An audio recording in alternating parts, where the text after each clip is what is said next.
അതിന്റെ എൻഡില് ജലനിധി കഴിഞ്ഞിട്ട് ഒരു മണ്ണിട്ട റോഡ്. അപ്പൊ അവിടെ ലാസ്റ്റിൽ വരുന്ന ഹോം സ്റ്റേ ആണ്. വീട് ഒരു ഫ്രണ്ടിലൊന്ന് കടക്കും. അവിടെ എത്തുമ്പോ എന്നെ വിളിക്കും. പൈസ ഞാൻ അവിടെ ക്ലീൻ ചെയ്യുന്ന ചേച്ചിയില്ല. അപ്പൊ അവിടെ ഞാൻ വിളിച്ചു പറഞ്ഞു. എന്തെങ്കിലും എന്നെ വിളിച്ചോ, എന്നിട്ട് അവിടെ എത്തിക്കഴിഞ്ഞാൽ വിളിച്ചോ. ഓക്കെ, ശരിയല്ല. രണ്ടിലാണ് ജലനിധിന്റെ മേലോട്ടേക്ക് കയറരുത്. മേലോട്ടേക്ക് തോണിച്ചാലിലേക്കാ പോവുക. അത് താഴത്തെ റോഡാണ്. ഇത് മണ്ണിട്ട റോഡാണ്. ഓക്കെ, ജലനിധിന്റെ അടുത്ത് എത്തുമ്പോ മണ്ണിട്ട റോഡ്.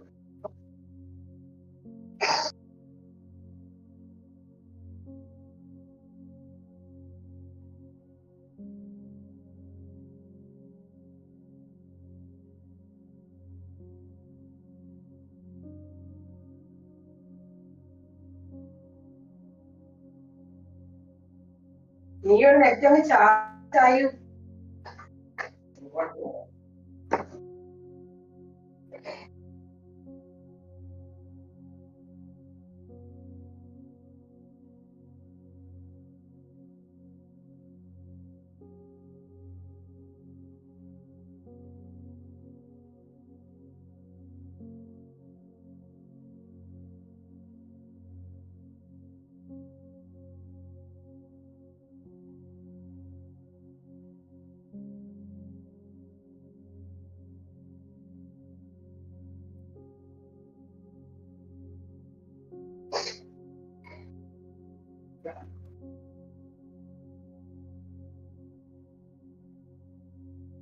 ID കോപ്പി നമുക്ക് കാറ്റഗറി വാട്സാപ്പ് ചെയ്യാം. ആരെങ്കിലും ഒരാളത് മതി. ഓക്കെ, പിന്നെ പേയ്മെന്റും ചെയ്യില്ല. രണ്ടാമത്തെ വിളിക്കണ്ട, നിങ്ങൾ ഉറങ്ങുവാണെങ്കിൽ ശല്യപ്പെടുത്തേണ്ടത്.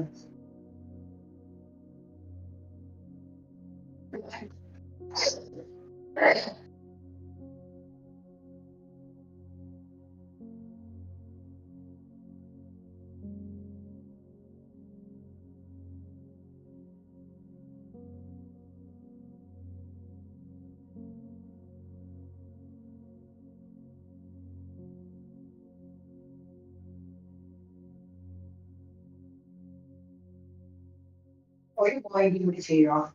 3 പോയിന്റ് ചെയ്യാം. ഒരു പോയിന്റ് കൂടി ID കോപ്പി ഇട്ടോ. ഓക്കെ,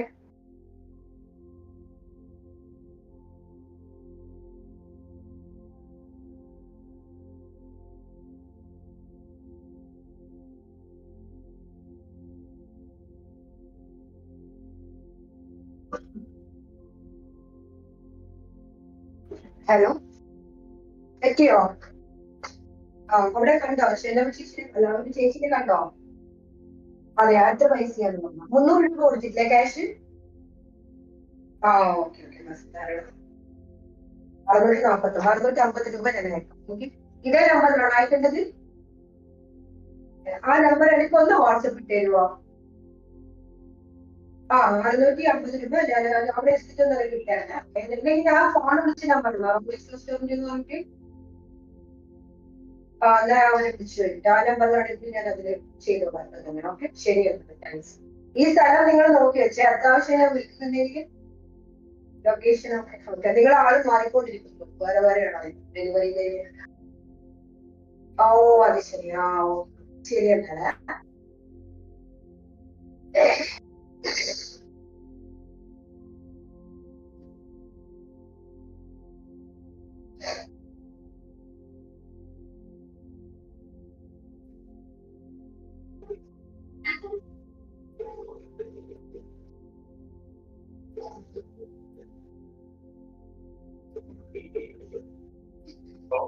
ഈ നമ്പറിലാണോ നിങ്ങളെ കോൺടാക്ട്?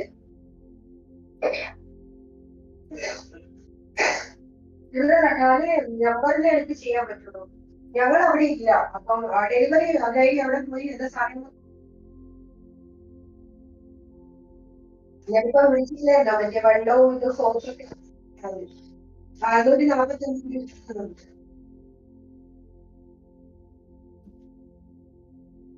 അവരുടെ കയ്യിലില്ല.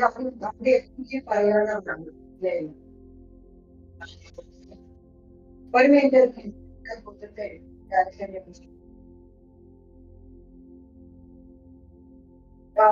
പറഞ്ഞു. എത്ര?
where we're going to take a deep dive into awesome world of React. We're going to start from the very scratch, so think setup, install, and general concepts, and slowly but surely move towards more interesting and more complex React topics like React hooks, context API, and React router, just to name a few. So by the end of the video, you're going to have a good grasp on how to use React for your next project. As a side note, I'm currently working on additional React projects video where we'll put all of our tutorial knowledge to good use by building a bunch of cool apps with React. If you'd like to see some of the projects we're going to build, just head on over to react-project.netlify.app and look for the video link in the description. And lastly, both videos are part of my React course, where we build even more cool and complex projects using React. And if you're interested, you can check out the course at johnsmilda.com. All right, and welcome to the course. And we're going to kick things off by quickly covering what in the world is React. And there's no better place to start than the official docs of React, which, by the way, are located at reactjs.org. Once we navigate there, we are greeted by this one profound sentence. React is a JavaScript library for building user interface. That's it, my friend. Not a PhD dissertation paper, just a short, concise, one-sentence explanation. While I'm a big fan of straight-to-the-point answers, and this one by far sums up React the best, let me elaborate a bit on that. So React was developed at Facebook in 2011, and currently it is by far the most popular. Yes, you heard correctly, the most popular JavaScript library to build user interface. As a side note, some of React competitors are Angular, Vue, and Svelte. If there's one thing that I want you to take away from this video, it is this. When it comes to React, it's all about components. And you can think of components as independent chunks of user interface. Components can be as small as one HTML element, or you can be a rebel and jam your entire Facebook clone. Apa jua situasi? Yakin segas panjang hari. One student with like $3,500 account can grow into 41,000 in 1.5 years. For small account, how you can? It is this. When it comes to React, it's all about components. And you can think of components as independent chunks of user interface. Components can be as small as one HTML element, or you can be a rebel and jam your entire Facebook clone in one component. At the end of the day, a lot of it depends on your needs and wants. In reality, though, you probably will avoid the one component route, since it somewhat defeats the purpose of using React in the first place. You see, the benefit of the component is that you can build a bunch of independent, isolated, and most importantly, reusable user interfaces that you can then piece together just like Lego blocks, and as a result, build even super complex apps without going insane. While your app can have as many components as you would like, it will always have at least one, called root component. We already glossed over it a bit, but just to reiterate, the major benefits of using components and essentially React develop your next app are following. You can build independent pieces of user interfaces, meaning changing logic or layout in one component will not break your app. Once component is ready to go, you can reuse it all throughout your app. but component code is still stored in one place. So if you ever need to make some changes, you don't have to run around like a headless chicken. Simply locate the component, apply the change, and all the instances will be automatically updated. And of course, let's also not forget about speed. You see, behind the scenes, React is using something called virtual DOM, where only the component that needs to be updated is affected. And what's really cool, it's done without re-rendering the whole app, which in turn, of course, increases the speed of your final product, and as a result, user experience as well. Before I let you go, I also want to show you some typical example that everyone uses to show React components in action. And that is no other than our beloved Twitter. So as we're looking at the screen, and by the way, I can see you getting distracted by my content. Focus, people, focus. We are here to look. Where was it? Oh yeah, the component. Let's take a look at these side. And as I'm looking at it, I can see a bunch of links. However, you probably noticed that each link has pretty much the same structure, where there's some kind of icon as well as a link. So essentially what we could do is set this up as one component. And what that means is that we'll just set up a structure, and everywhere where we might use it, we would just need to pass in the data. And by data, of course, I mean the specific icon that can be rendered, and then of course the text. And as a result, what that also means that I can reuse that component all throughout my application, however I would like. But if I would want to make some changes, for example, if I would want to add something here, I can just change it in one place, and then all the instances will be automatically updated. So that would be a link example. And you can probably already guess it. The same, for example, would work with a post. Because when we're looking at posts, what do we have? We have some kind of picture, we have the name, of course we have the text, we have all the retweet options as well as likes and the comments, but the only thing that is changing is the date. So the person who's posting it and how many likes and that sort of thing. So the point that I'm trying to make is that as you're looking at the application, you can see a bunch of places where we can set up a React component and then use all the awesome benefits the components provide. Before we go any further, let's also cover the main goals of the course. And to tell you honestly, there's only one. By the end of the course, I want you to be comfortable with React. Now what that means to me is you can do two things. First, you are aware of external resources, and more importantly, you're comfortable with using it when you want to learn something new about React. So essentially, you know where to find useful info. And second, you are comfortable applying theory to practice by building your own project using React. Now those are nice, but what is my plan to get you there? And the answer is simple. By building a bunch of projects using React. You see, the course goal is not to cover every smallest aspect of React ecosystem, since it's impossible. A course that covers everything that there is to know about React doesn't exist. While the core API of React is actually quite small, since it is by far the most popular framework out there, the ecosystem surrounding React is as vast as you can imagine. What that means is that essentially there will be always something new to learn about React. That's why I would suggest adopting a student mindset instead, where you're always open to expanding your React knowledge. In my experience, the best way to learn and get comfortable with language or framework is by building a bunch of projects. So that's exactly what we'll do during this course. We'll start small. Our first project will be somewhat silly, but slowly and surely we will expand on our knowledge, and by the end of the course, you will be comfortable building your own complex React apps. As far as the course structure, we're going to start by setting up our dev environment. So think text editor, browser, basic terminal commands, and etc. Followed by extensive React tutorial, during which we will build already some small project to enforce that particular subject matter that we're learning. And once we're done with the tutorial, we'll simply put our heads down, roll up our sleeves, and build a React project like there's no tomorrow. As a side note, at the very end of the course, we'll also cover Redux and why it is used. While I'm fully aware that the first part, the setup part, might seem tedious, boring, and maybe even unnecessary, please keep in mind that it is extremely important for me that all of us are on the same page. And don't worry, we'll get to React in nothing. When it comes to course requirements, it would be extremely beneficial if you would be familiar with HTML, CSS, and most importantly, JavaScript. I can honestly say that the more JavaScript, especially ES6, you know, the easier it is going to be to pick up here. Because at the end of the day, React is just JavaScript. So if you're familiar with things like spread operator, arrow function destruction, and etc., you'll be in good shape. Now, it's not the end of the world if you're still getting comfortable with JavaScript. Just keep in mind that once in a while, you will have to do some extra stuff. Since it is my assumption that you are familiar with ES6 JavaScript topics, and while I will try to cover as much JavaScript info as possible, please understand that at the end of the day, this is a React course. My YouTube channel, Coding Addict. So what is Coding Addict?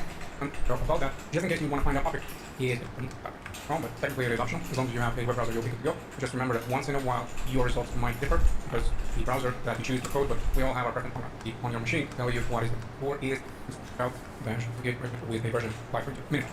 Of course, if you have a higher version, that is even better. So, in order to test it out, I will navigate right now through my terminal. I'll massively zoom in just so you can see what's happening. And we type here node dash version. So, of course, it's with backend. No, that's going to go up. And then I would my machine.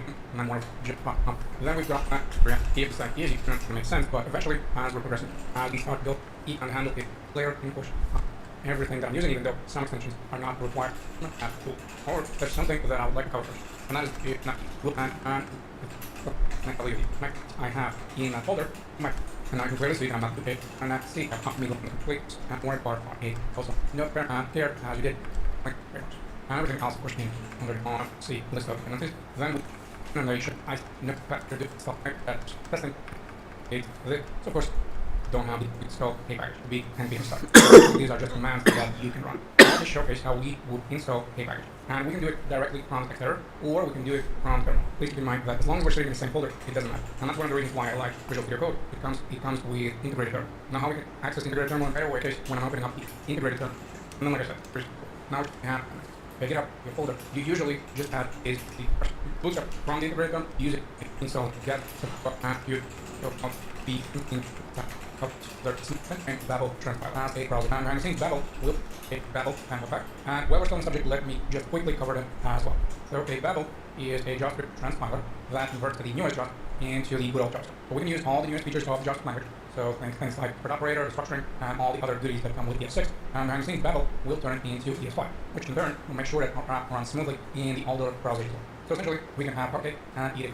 Well, Webpack does a lot of other things as well. Essentially, Webpack works as a module bundle. The main features of Webpack would be bundling our resources, watching for changes, and running Babel transpiler.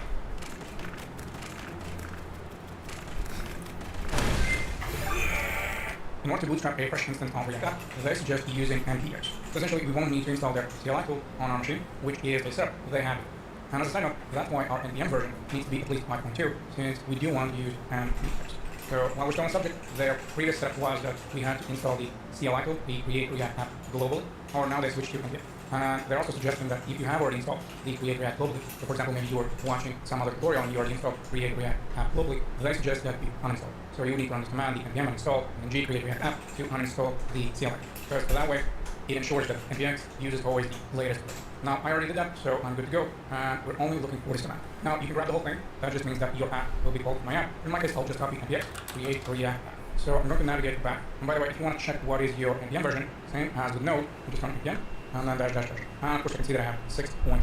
Now, at this point, I want to navigate to a desktop, like so, and then copy and paste my command. And once I have command in place, I just need to come up with a name of my folder, and in my case, I'm going to go with Cowork.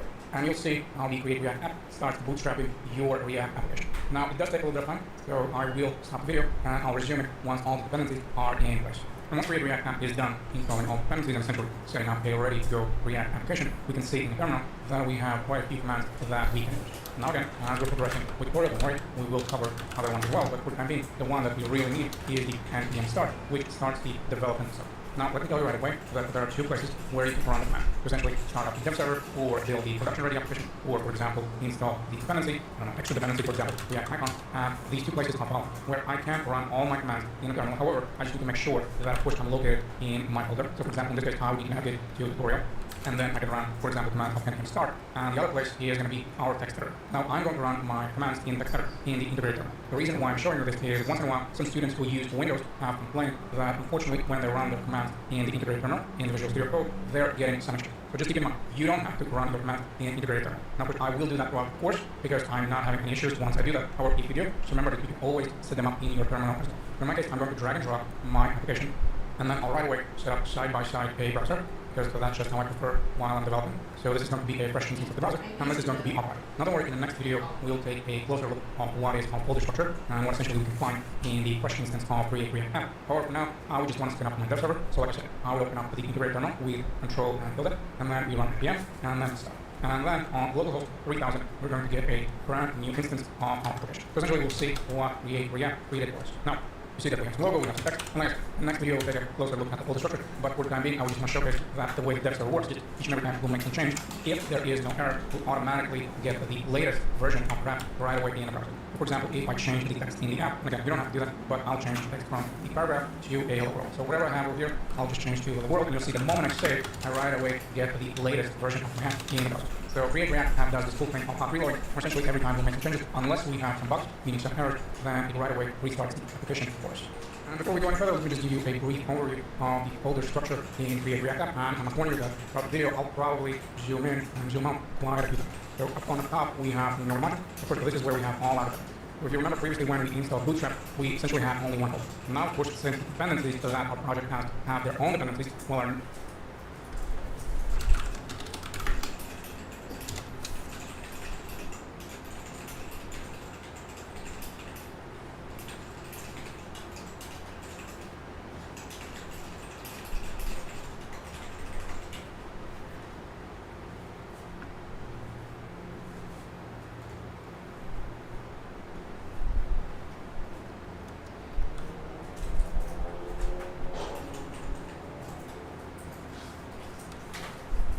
we want to find out more about that. When it comes to our dev environment, we will need following tools because we have build even. Now, if you don't have Node installed, I'll say Node, and of course, the first is Mac, and then I would choose work along. So it's just clicking a bunch of MB to is a awesome open site, which is called fresh links is installed. If, for example, you are at a page that, so you'll have that extension, and I was looking for it, already have it, so I will either remove it, but in your case, if you don't have it installed,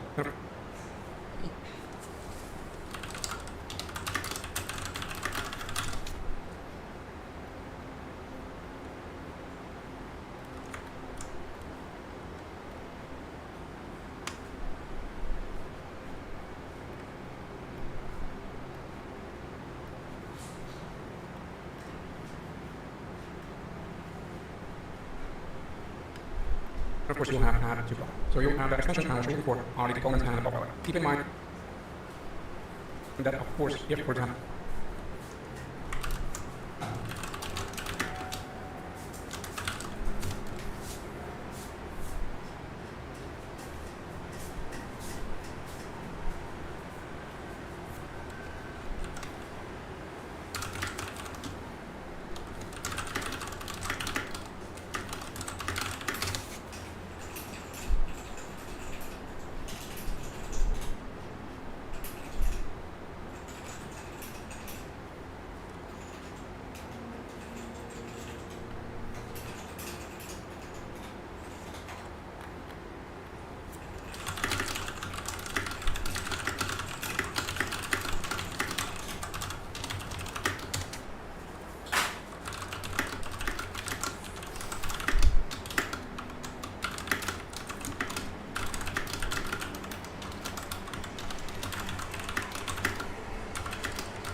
oh, great.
Is he?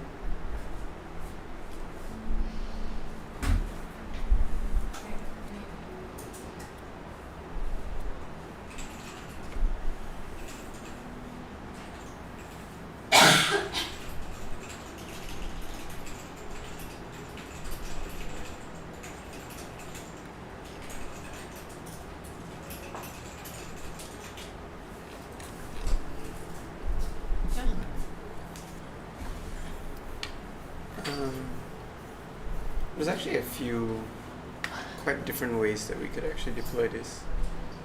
Sorry, not deploying, is that we could make this app, right? So one way is we create something which looks like ChatGPT, where the person has a chat with a chatbot throughout each thread, similar to ChatGPT. I mean, they have a new idea. Throughout each thread? Kind of like ChatGPT, yeah. This is the thread, and then it just gets saved at the side here. And then they can just go jump to different sections. Yeah. The other one is the Discord thing they were talking about. I mean, the current Figma version that we have. Yeah. There it is.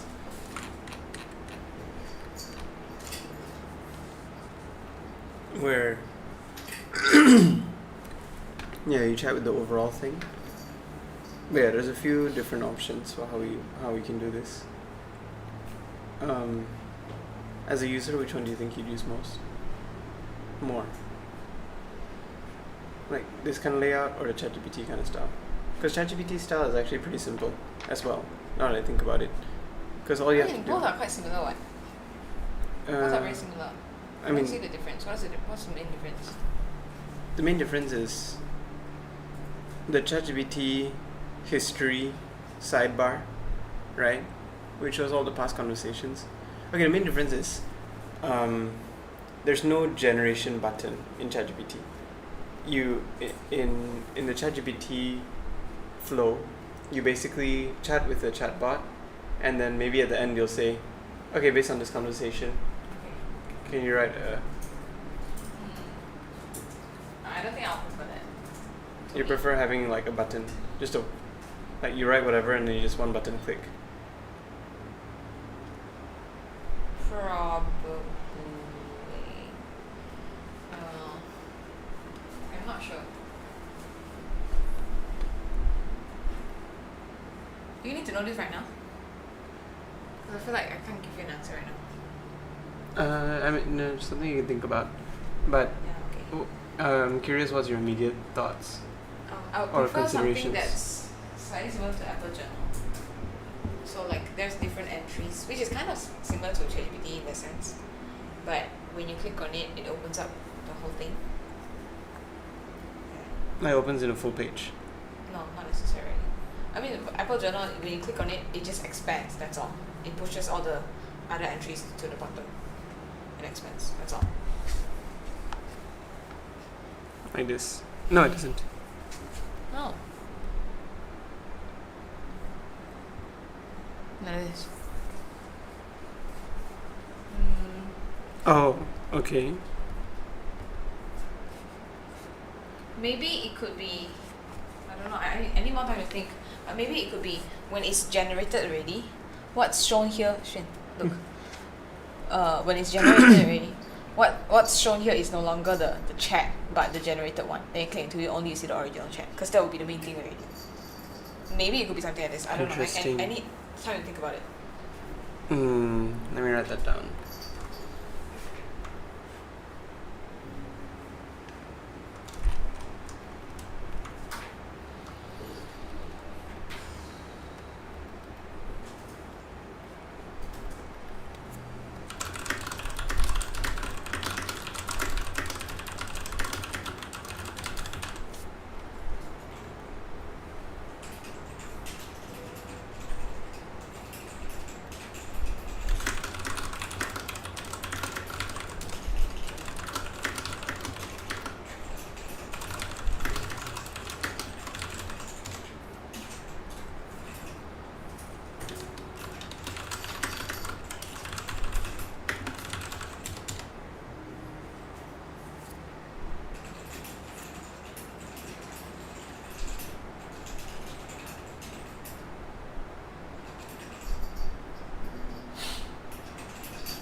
sick of attending all this course and legal school. So I told him the price, I told him the service scope, I sent him the case studies, and he said, okay, let's go. It's Malaysian. Wow.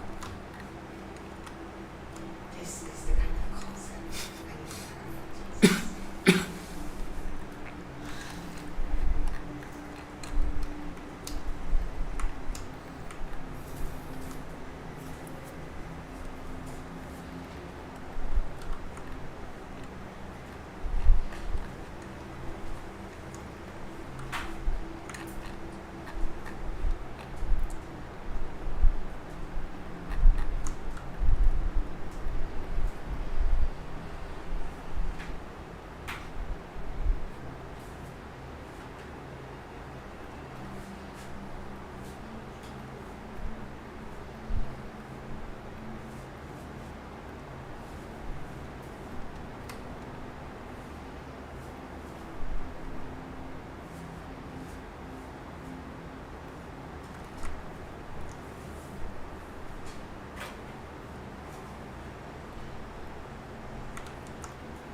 Hello, Ashwin. Are you there? Ooh. Hello. Hey, how's things going? Good, and you? Pretty cool. Just Come on, yeah, PC. going back to basics a little today. Yeah. How have you been? Yeah, good. Mostly work. Yeah, good. Cools. Is it like, have you just started work today? Wait, for... I haven't gone into work yet. It's 8:40. oh, So I'll be at work at 9. cool. Yeah. But yeah, I guess some updates. I mean, today's just been really like doing a crash course into like basic JavaScript concepts and then like basic Python concepts. I think probably. Oh yeah, and then React basics. So I'm thinking right now the plan is okay. I still haven't figured out whether Next or React is the best thing to do right now. We're not gonna go for mobile development, so it's gonna be like a web app. I see, okay. But Python backend. So I'm not sure for the front end whether I should just use the npm create React app or go straight to a Next app. I would say go to the next app. The Create React app is very bloated at the moment. Ah, okay, yeah, that makes sense. And no one really recommends it anymore. Right. And then in terms of like structuring, what I'm doing right now is I've just got like 2 subfolders, one for backend, one for front end, and then like I'm installing all my front end stuff directly here. Is that the right approach? Directly website. Oh, within the front end folder of my directory. Let me just take a look. Let me see if I can do So this. ideally, you should have like a package, a package.json. Oh, but So this is the HTML React, so I'm probably gonna uninstall this first and install Next instead. Yeah, you'll still need a package.json. I think you can. Right. So with Next.js, you can use the built-in sort of backend, which you were playing around with before. So I'm not Oh, sure yeah. if you might want to do that, or if you just want to use Python straight away. Ah. There's different ways you can go about it, to be fair. Using Vercel's way will make it very easy to deploy, because you won't have to think about it. But it means you'll be using Vercel's ecosystem. And I don't know if you haven't looked at that yet, so I don't know if you've decided on going with that yet. So I think it might be worth looking into first. Cool. Yeah, because they're also a bit more pricey than they build on top of AWS, and as a result of all these sort of simplicities that they sort of make it or have, they also add an extra bit on top of AWS's costs. Ah. Would my AWS, because I've got a lot of AWS credits, would that still apply if I'm using Vercel, or it wouldn't? No, it wouldn't. Oh. When you deploy Vercel's infrastructure manually to AWS, it's just a bit more tedious than if you were just using their already sort of baked-in service, because they have like full. Interesting. Yeah. Okay. Yeah. Yeah, I'm not sure if maybe probably for like. Okay, I actually have no clue what to do on that part. I'll probably just read up a bit more into Vercel. But yeah, it would be nice to, because like I think AWS credits with the accelerator that we went through, they gave us like a lot. So, well, at least actually I don't know whether it's a lot. Actually, I don't even know how many credits there are. But yeah, apparently it's supposed to be a fair amount, like quite a fair bit. So yeah, it would be nice to try and like to use free, like whatever's free. Yeah. Have you heard of serverless? Heard of it. Like I've heard it being mentioned. Okay. Is that if you are building on AWS, I would strongly recommend you build a serverless infrastructure. Makes things a lot easier to sort of think about and manage as well. Especially for someone who doesn't necessarily have like a CS background. And even for players that to be fair. You spend more time thinking about your application and less about your infrastructure. Right, yeah, that makes sense. Is when you say serverless, do you mean like serverless.com, the product, or do you mean serverless, the concept? The concept. Okay, so not serverless.com. Cloud providers offer serverless, AWS included. Okay, that's cool. Okay, so it's a cloud computing framework. Damn, that company that took the serverless.com domain, that was smart. But yeah, cool. I mean, I think overall just like super grateful for like everyone's help and support. It's been unbelievable. And like, I feel like I've learned so much in the last like 1 month. Yeah, especially on the whole tech dev side. Yeah, it's been fun. I guess in the meanwhile, we're still like, while we're looking for a CTO co-founder, we're not we're not on a super rush timeline. So like, just spending some time getting my hands dirty as well. So at least in future, I don't know, the way I see it is like, even if the developer comes in, at least for certain parts, maybe front end, for example, where I'm a bit more comfortable, like, yeah, I might be able to help and push things faster on that side. Yeah. Yeah, I'm very happy that you're learning to do the sort of code side of things, because I think it's giving you a lot of exposure to understanding how things aren't necessarily always very simple. Yeah. It's the sort of idea you get for like product management. It's like, why can't you just build this in one day? Right. Yeah, if I can make it on Figma in 1 day, you should be able to like deploy it in like 1.5, right? Like, Yeah, that's true. It's been fun. But yeah, are you like playing around with? You've got your like infrastructure project, like the home infrastructure project going on. Are you thinking of turning that into a full startup now, or like building that further?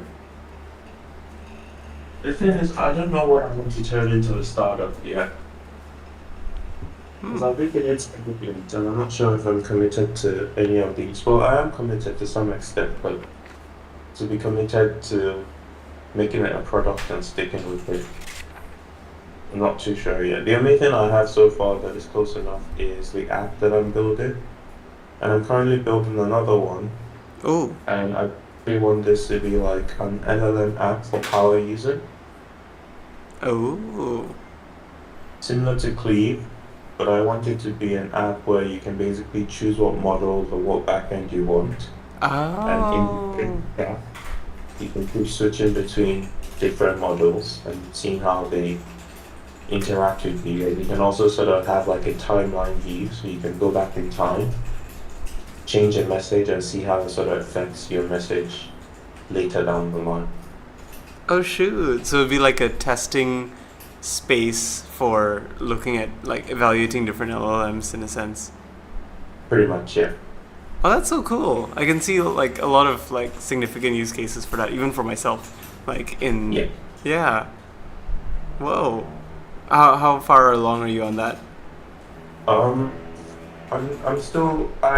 pretty far because I built the other sort of LLM app already. But a lot of it is just sort of taking that same core concept and moving it over. I haven't sort of built the interface just yet, but sort of designing how it's going to work. Yeah, it was basically from someone who came onto the group, onto the Discord channel, and it was like, I'm looking for an LLM app that can allow me to switch from one to the other. That's my idea. Like, oh wow, we could really make this like pretty huge. Because I think there's probably market for people who might want to experiment with different models. So, yeah. Yeah, and I think it's a problem that hasn't existed so much until right now. Like the Why Now case is pretty strong because like Mistral just recently came out. There's new models coming out every other week, and if you can be like the platform which onboards these different models and lets you play with it. But isn't that similar to Hugging Face in a way? It'll be more similar to something called LLM Studio, if you've heard of it. Oh, okay. Yeah. But I think there's no sort of alternative in the mobile space. Interesting. For the population. Cool. Yeah, that'll be a really cool product.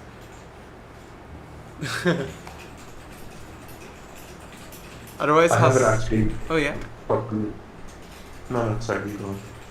No. Well, yeah. No, I mean, I think you can go ahead. You haven't actually. I haven't actually used the LM Studio application, but I have seen people who've used it. So I think I probably need to do a bit more research on how it works at the moment and see how I can sort of make something better. Cool. Yeah, that sounds interesting. But yeah, like other like outside of work, how's things? Are you doing anything interesting recently? I'm going to start up a show tomorrow. A startup? Show. Oh. I think it's just a conference where you sort of invite different sorts of people, either looking to start a business or already started one. A few sort of figureheads to sort of talk, I think. Ah, that's cool.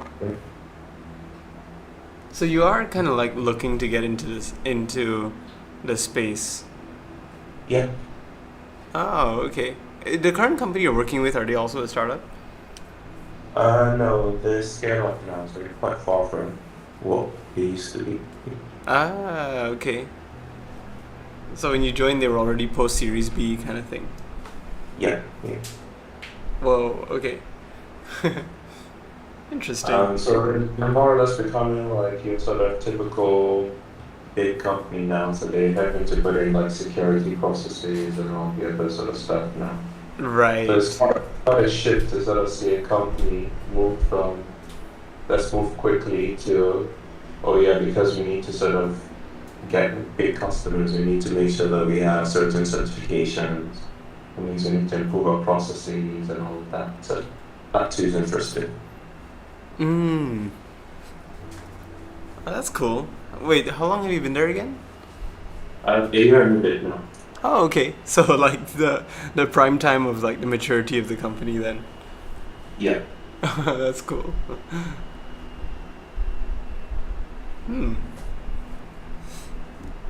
But I guess a year and a bit. How soon do you think you would like explore your next thing? Or Well, it's I'm exploring, or what do you mean by next thing? oh, like if you were to start a new start a new company of your own, or like to join an early stage founder, like at the startup show tomorrow or something. Like later was it? Yeah. So I don't necessarily think I like to take too many risks. So I think if I was doing a sort of startup thing, it wouldn't be going into it full time at the start. It would be sort of managing a job role and managing this on the side until I know that it's sort of proven enough to be able to go into it full time. Oh yeah, that makes sense. Right. Because I think there's still advantages for me, at least now, working in a typical sort of job. So I'm getting the experience, learning to communicate and decide on like designs and requirements and all of that. And True. really like a real skill to sort of have to manage how you can get stuff from people and how you can coordinate people. So I think there's also value for that for me, at least in a workplace. Yeah, that makes sense. So it's like, I guess if something that you're building on the side really goes viral or takes off and you're like making 10x like what you're doing at the main job, then that's maybe you'll shift your attention a little. Fully, yeah. Okay, that's cool. I don't know if you've seen like people who are like solopreneurs and they build online as well. Yeah. They build a whole bunch of like SaaS products. Granted, I don't think their SaaS products are always really good, but they also do have a lot of users who basically are paying users, which is always very interesting to see. Oh yeah. Yeah. So that's a dream. Well, yeah. Cool. Actually, are you like building your Twitter or like your LinkedIn and like posting about these projects and stuff? I keep telling myself I should, but I don't always do it, I'll be honest. Oh, okay, right. If you have tips for me, I'm happy to take on board.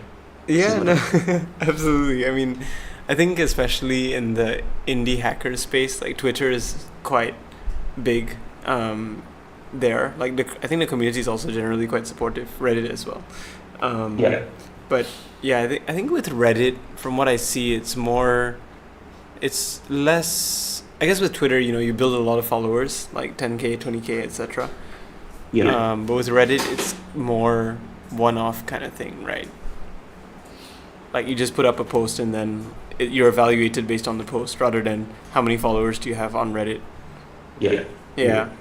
But yeah, I guess it's just like a lot of the stuff that you've shared with me would make pretty good content. Like, I mean, just to start building up the network, building up the community, and just making friends, I guess, like in other spaces like this Discord channel. Yeah. And if I guess friends is the main objective, then it becomes a lot easier and less intense to be like putting stuff out there. You're really just putting it out for your friends to see.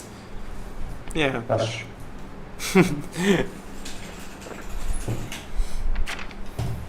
But yeah, I think what you're doing on the Discord, like your own Discord community, like I've seen quite a lot of people are like still joining regularly. It's super cool. Yeah. I need to make sure that I keep them engaged, so I'll see what I can do about that, essentially. Mm.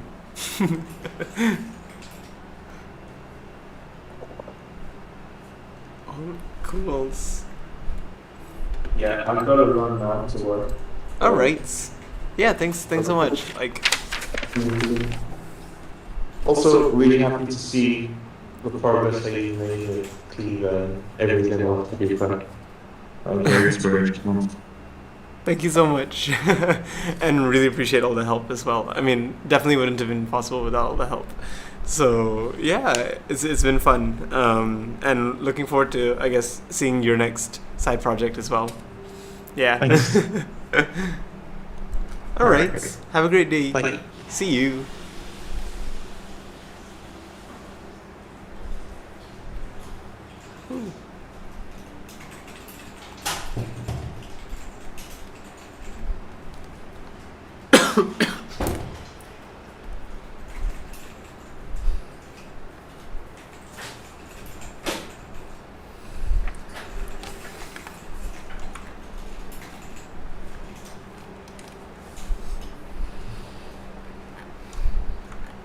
Schedule originally Tuesday 11 a.m. Okay.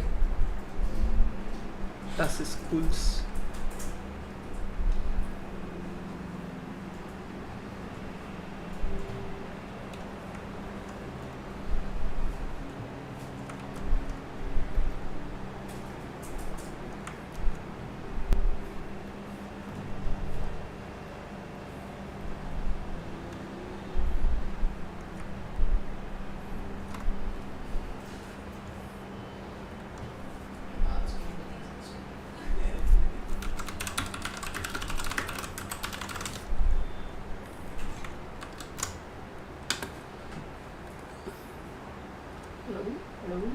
Oh, hello.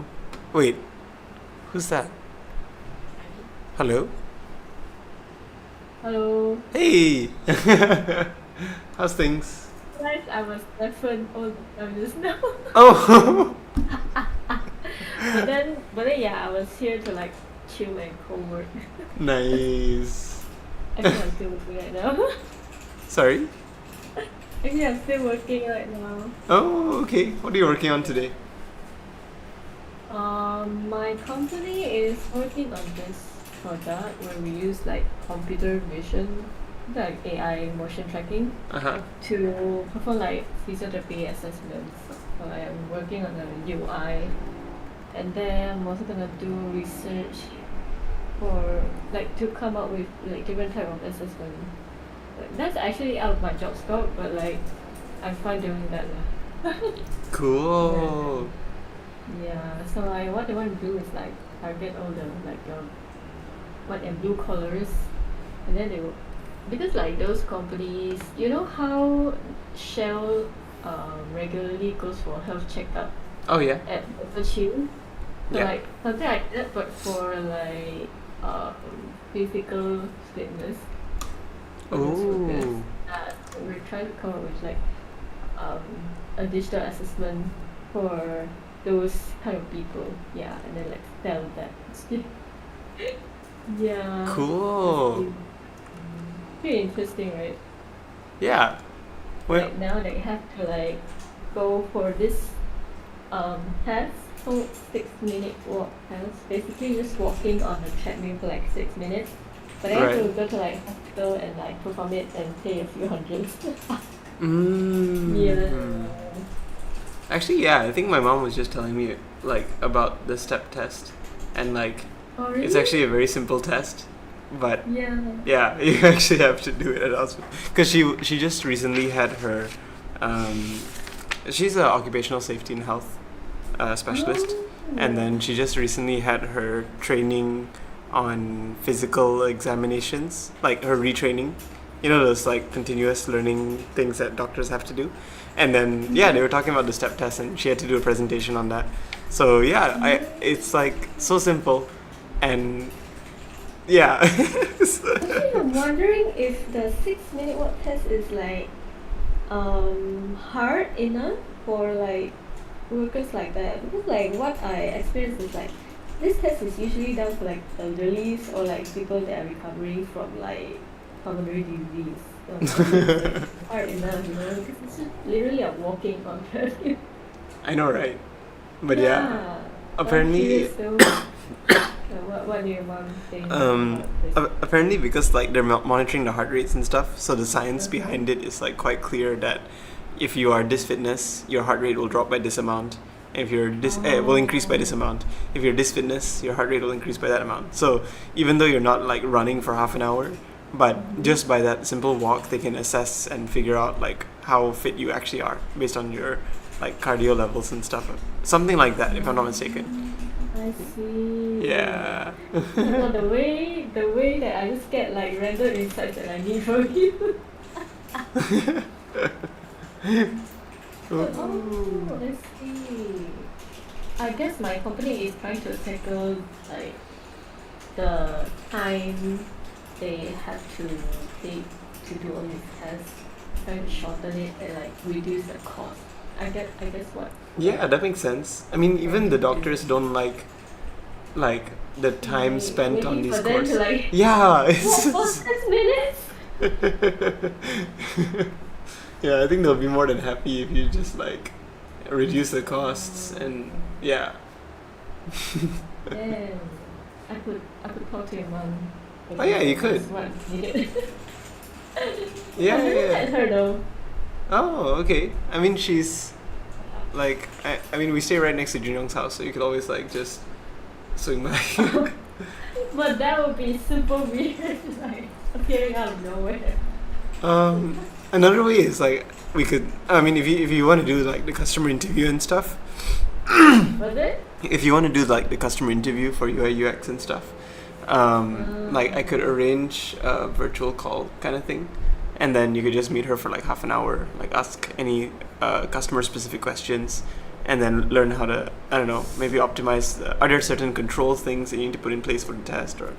But I guess, I mean, you guys have your own specialists, right? So like probably, I don't know, if you need it, like just let me know. Like a finger set or like a physio, but they're like super busy. So like I think right now I'm just going around and research what kind of other tools that they're using. Yeah. Okay. Maybe I figure that out first and then I'll let you know. Sure. Yeah. It's so funny, like randomly coming out. Maybe I should talk to your mom. True. Oh, that's nice. Good insight. Otherwise, how's things going? Are you having fun? What is it? How's things going? Are you having fun? You mean like my work?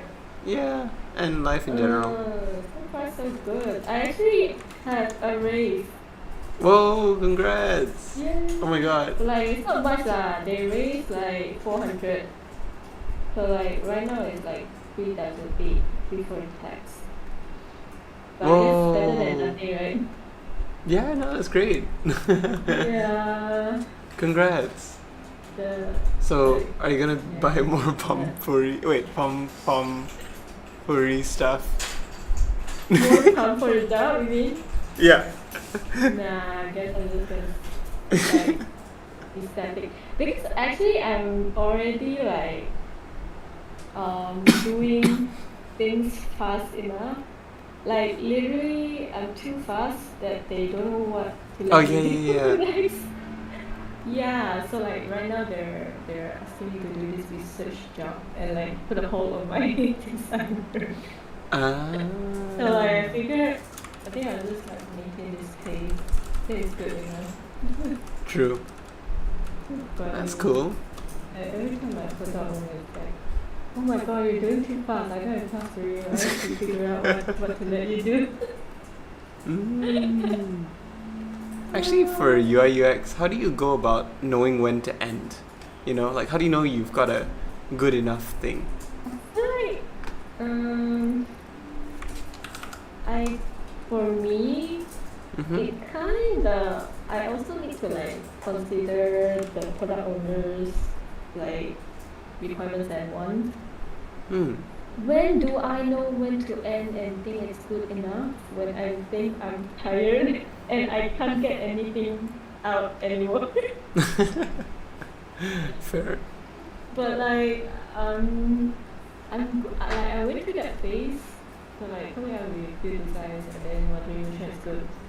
But like Oh, yeah. at the end, the UI doesn't matter that much. Like because a lot of time we spend time on deciding on which color, which position, where to put, what kind of layout.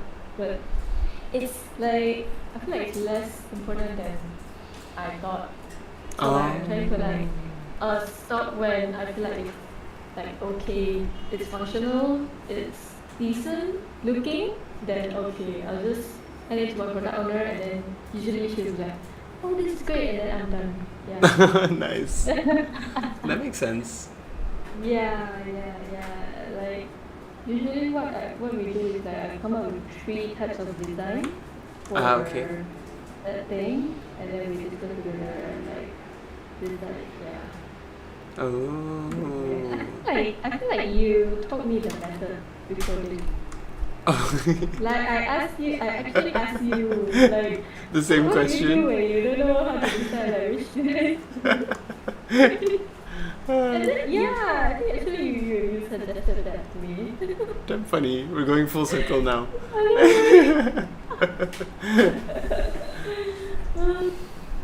Okay. Hi. Hello. It's been some time. Wait, Do you guys meet up in Miri? no, too busy. Too busy at home. Now preparing for CNY some more. Yeah. Oh, actually, I mean, one of your friends suggested we should co-work together. What? Me? Yeah, your friend. Oh. Like we three should co-work together.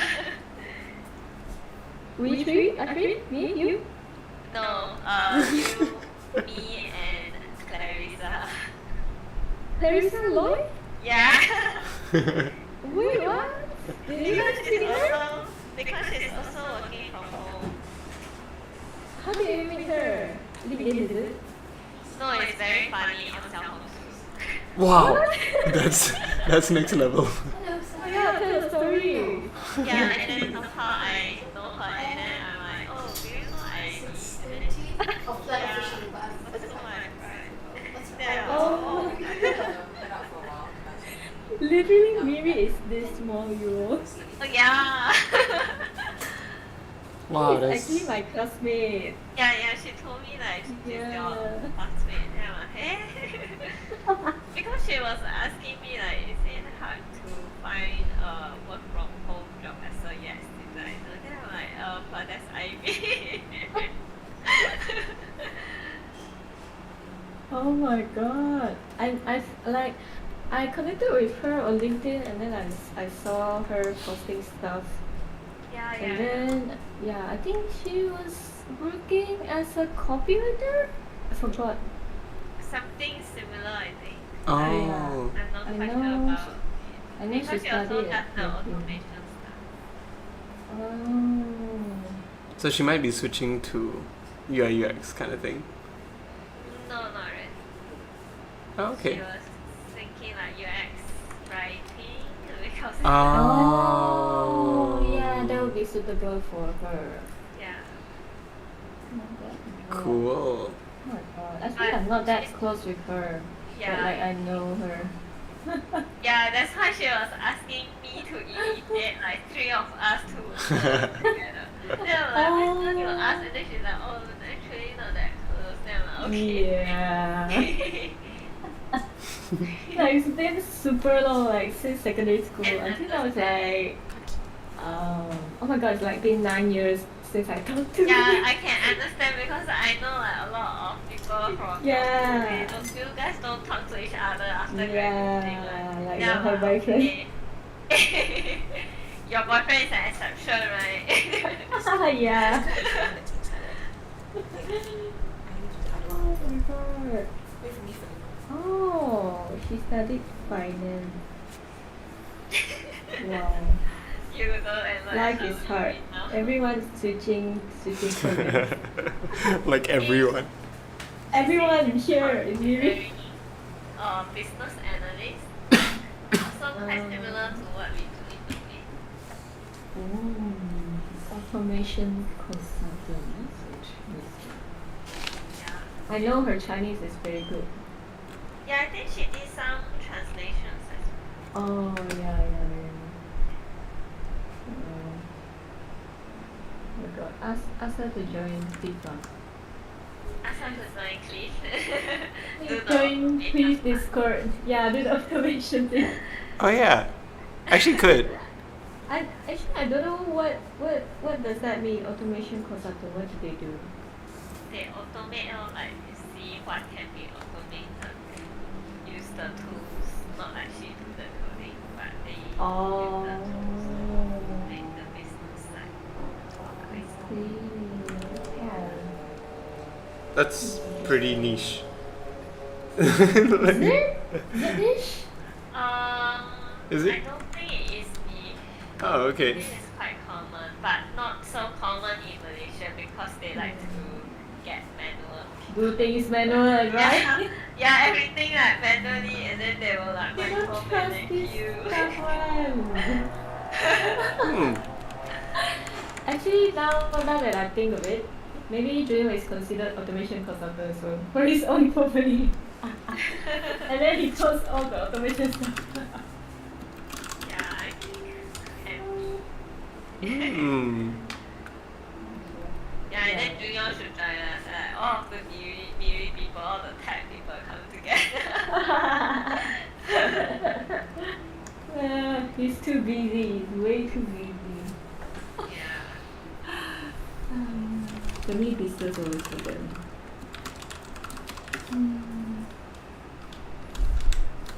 Ashley, when are you coming back, maybe? I thought you said you want to come back on December. What happened to that? Yeah, what happened? Oh my god. Even Taipusan has passed. Should I put airplane? I think most likely because like CNY prices are just crazy. I think most likely like. Yeah, and then so you can come back now before CNY. Before CNY is cheap, man. Yeah. Okay. Okay, let me come tonight. Let me Yeah, see if I can no, come yeah. tonight. You come back after, and then it's March, and then like other festival already, like there's another New Year thing in March, like start of March. Damn. It's actually cheap, like 50. Hey, You 300 don't wait round trip. until April. April is Easter, actually. It will be same prices as Christmas. Mm. Don't wait until April or March. But then I don't think you can like come back like this few months because like the antler thing is going on. Oh no. It's ended already. So right now we're just Oh, like really? working ourselves independently. Oh. They are having I new see. batch already. Yeah. I So think, our like, program the ended networking in. over. Oh yeah, that one's over as well. Oh, So now it's I actually see. probably the best Wait. time to come to Miri. Okay. Yeah. Come. Come back tomorrow. Actually, you can see the prices for tomorrow. I don't think it will be Done. that bad. It's the last minute It's price. like lunch price. Yeah, no, usually last minute one is not. Okay, today cannot. Today Yeah, too of course expensive. cannot. Tomorrow will be normal. Tomorrow is so 500 ringgit. Eh? Yeah, Yeah. it's not that cheap lah. It's still a bit expensive. Okay lah, 200 maybe you something. can see February. You see, 1st of February still not cheap. Whole of February not cheap. Eh? Oh wait. Oh, okay, this is not too Why bad. you want the whole of The February? cheapest is like 239. Cheapest one way is 239. Is it? Yeah. Damn, I haven't gone back in so long. I don't even know the prices. And then like The 300 plus you can already consider. I think if it reaches 500 plus, it's too expensive. Why is it also expensive one? Oh, 300. Ha! I saw like March, mid-March is like 179. Yeah, come back in March then. Actually, yeah, I think that sounds good. Come back longer. This is so sudden. So sudden asking I didn't come back. And then we shall go up and hang out. Yeah. I was convincing him to come back for maybe for a fitness break. Yeah. Last time he came back and then like worked out the whole month. Wow. Oh my god, yeah. You should see my Apple Health. Like, Yeah. my the Apple whole Health month is like. actually post is free. And now it's not even moving. Wow. I No always space see- to move in KL, is it? I always see IV's ring like every day, confirmed like about 6-7 p.m. Closed. It's like. Oh really? I think it's because recently I got a new smartwatch. That's why like it detects better. And then yeah, so I prefer. If not, I also like Australian. Like 5% of the ring.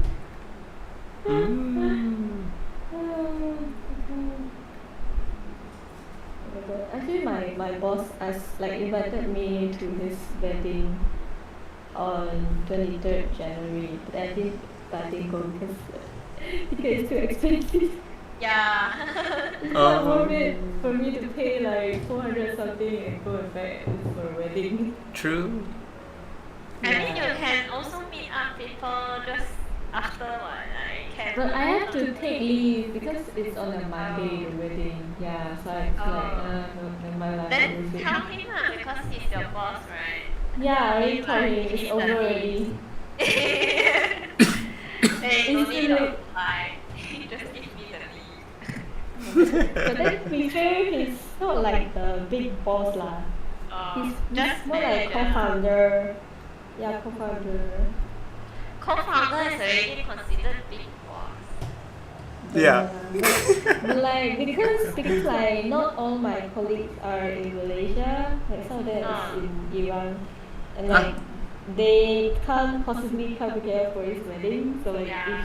if he gives me like 3 day off, like he have to give everyone 3 day off. True. No one. Yeah. That's how him lah. Only those who attend get the day off. I guess because it's like more like a personal event. That's Yeah. why he doesn't feel good to like give everyone off lah. Yeah. Yeah. I mean, can give you like off the record, like not written anywhere. Actually, they always give like a free day off like randomly. Like sometimes there's like public holiday on like Thursday, then they'll just keep off like Friday. And like last, not this type of time. Like last year December, not last year, December like near the New Year, they just gave like 2 or 3 days off, like free. So we had like 1 week off, like but then it's like last minute, so I was at home every day. It's so boring. Plan something, you know, if they told me earlier. Yeah, usually they don't tell you early. Yeah. But that's not because of my life.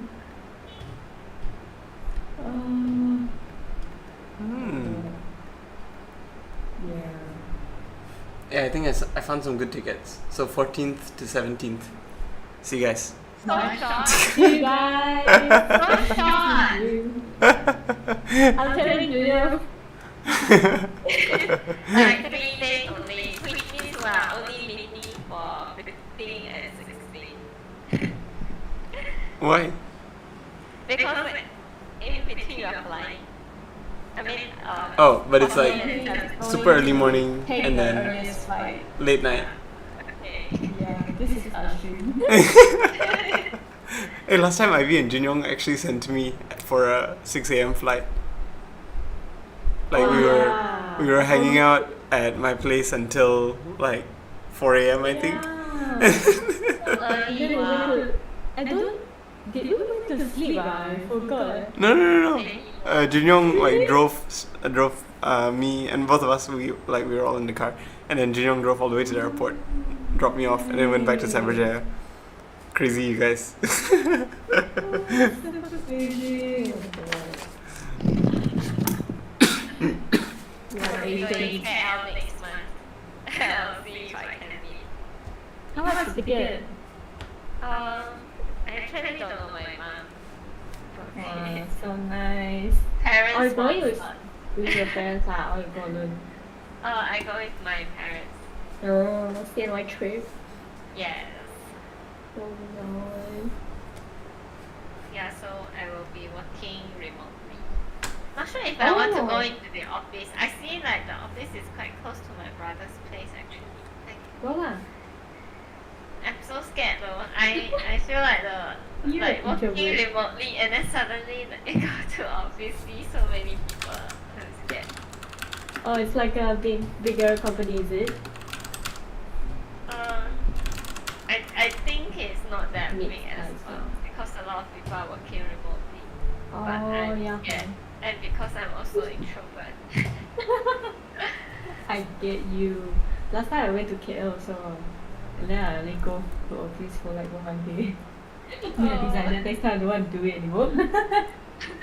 They did ask me like if I go to KL I can swing by their office, but the other day I went it was just for a concert and I don't feel like going to the office. I don't want to be reminded of work.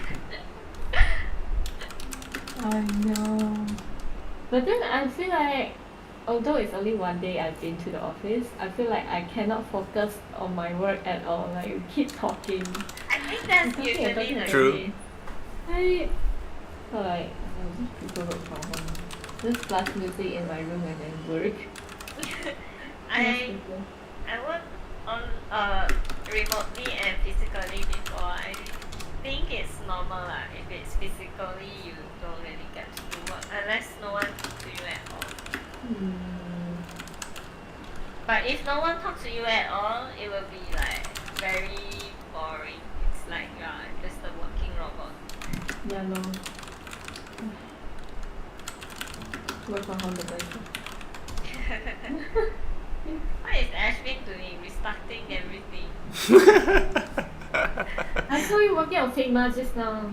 Yeah, I was just playing around with like a different kind of UI for it.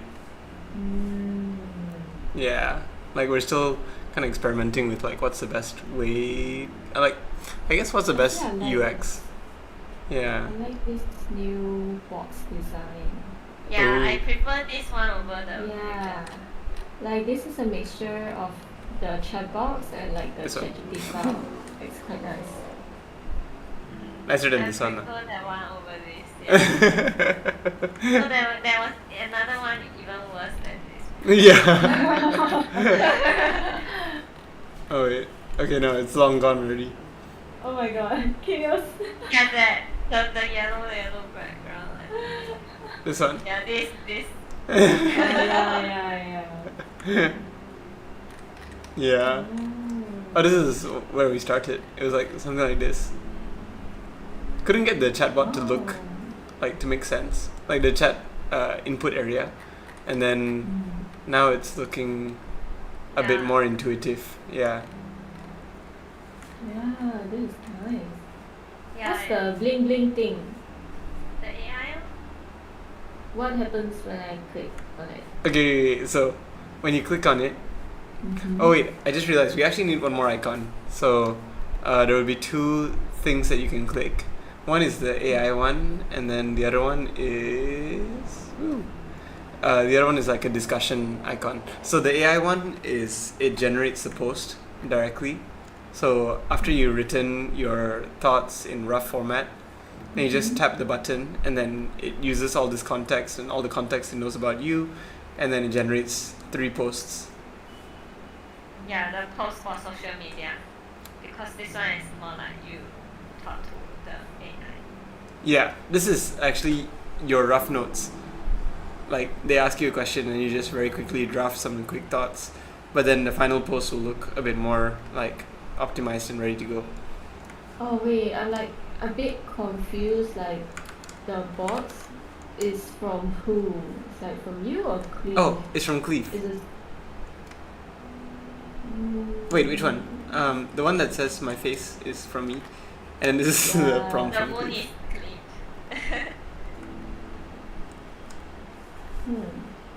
Yeah, so the AI asks you some questions and then you answer it so that you can post on social media for branding purpose, I guess. So like it at first, like first, you get to like ask the AI to generate questions, right? How does it look like? Oh yeah, so basically, okay, I didn't do the proper. Wait, did I do it? Oh yeah, okay. So basically, when you open the app, it looks kind of like this, right? So you've got your feed, and then you've got your share your thoughts section. So the first thing you would do is start like tap this, and then you can start writing random thoughts, and you can just send, right? So and then once you click send, it'll appear as a box, and it might look something like this. So there's no AI prompt attached to it, but if you have no idea what to write, you can just tap this button, and then when you tap this button, it'll give you a prompt, which is like, for example, what's 3 things you tell yourself earlier in your career, and then you start writing according to this prompt, and then you press send, and the only difference is now that this thing is available, it'll create this little box on top, so it has a prompt and a response.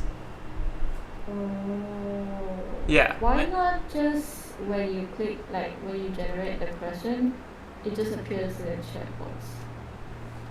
When you generate the question, Yeah, like the black color question. Yeah, why not put it straight in the chat box, the main one? That's interesting. Yeah, like Yeah, because this like a pop-up thing with the close doesn't feel so intuitive for me. Like I was looking at it and I have no idea what that is. And like they might accidentally close that. But that's all. Oh, that's true. Yeah, that's my thought. Let me try. Do-do-do-do. So it's kind of like, okay, this is the problem when you're using auto layouts and stuff. Like you're not so fast with this anymore. Are you guys like really fast at this, by the way? Like if you want to change things which are set up in auto layout. Yeah. Wow. Okay, there you go. We do it 24/7. You only do it like. We do it like almost 24/7. Yeah. Like just use all, I will use all the keyboard shortcuts instead of clicking. Oh wow. And like I will group, ungroup everything with keyboard shortcuts. Yeah. Otherwise it's just too slow to do everything by click. And to duplicate stuff, I think that's the keys that I use most. Interesting. What's the duplicate one? Control D. Wait, huh? Yeah. Yeah, I think so. Wow. That's cool. You can also press Alt and drag. Yeah. Oh yeah, I'll drag and use that a lot. Yeah. Yeah. That one's so convenient. So something like this kind of thing. No. The thing in the yellow chat box, actually. Oh, right. So just stay consistent with Yeah. Oh god. Wait, So no. like, it shouldn't be where you type. It should be in the middle of the screen. Like when you send a message already, like it should be there for me, I feel. I feel like maybe the best place to put the prompt isn't below as well. Yeah. Should be more in the screen, main screen. Yeah. The main screen. In the Check. main Okay, I screen. have to go fetch Okay. my button. See you guys. See you. Okay, bye. Bye. Wait, I'm so confused. So like, So it's like, here, is it? no. Oh my god. What's Oh my this? god. I want What's to it? go in your Figma so bad.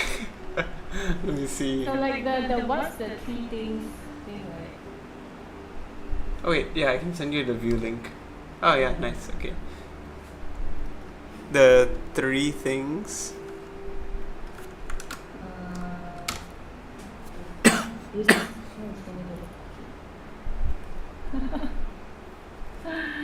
I'm so sorry. Hey! So, Hello. this one. Uh-huh.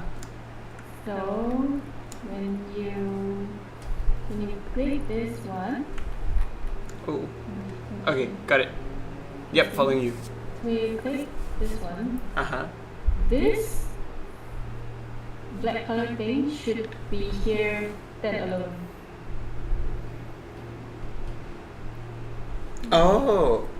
Yeah, so it directly becomes a message in here, and then then baru you type your like thoughts, and then Oh. after that it will become like something. Oh my god, that's cool.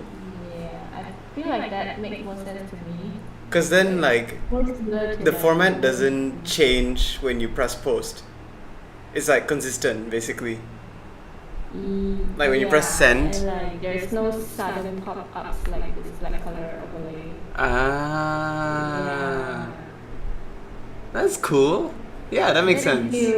If you don't like the prompt, you just like regenerate. Yeah. There's supposed to be a this one. The regenerate button. Yeah. Oh. Okay.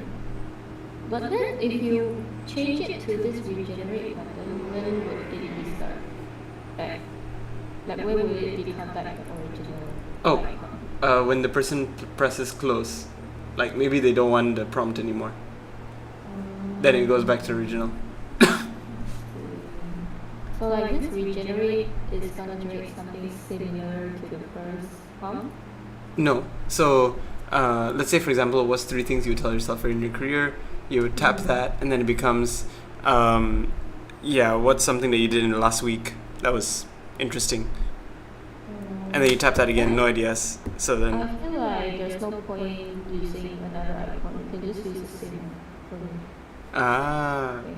Yeah. Because like now I already know this thing is creating a prompt. right. So I will automatically know like if I want to regenerate, I just click the same thing. Oh. Yeah, so it feels a little bit redundant to change the icon. Oh wow, that makes Yeah, sense. save you some work for coding as well, right? Oh my gosh, actually that makes sense.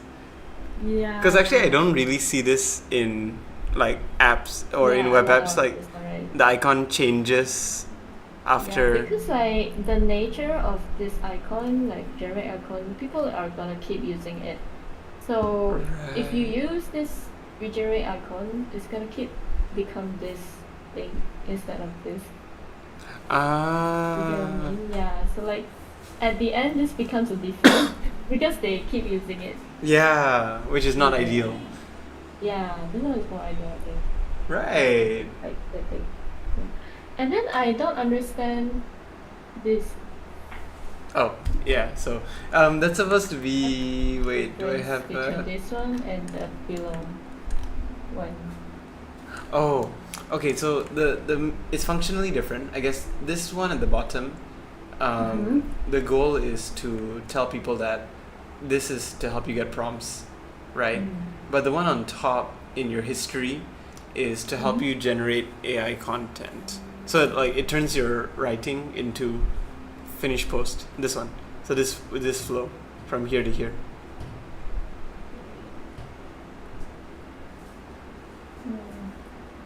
or maybe because like for example, if we were to put the original post here, it would look something like this is the original, and then these are like the generated posts kind of thing, so people can like refer to the original one.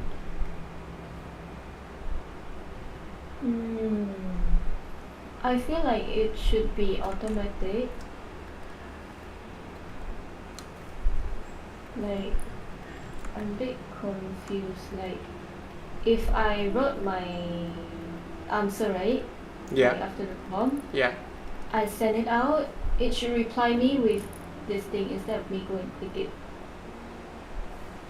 Or is it supposed to be something like regenerate an answer?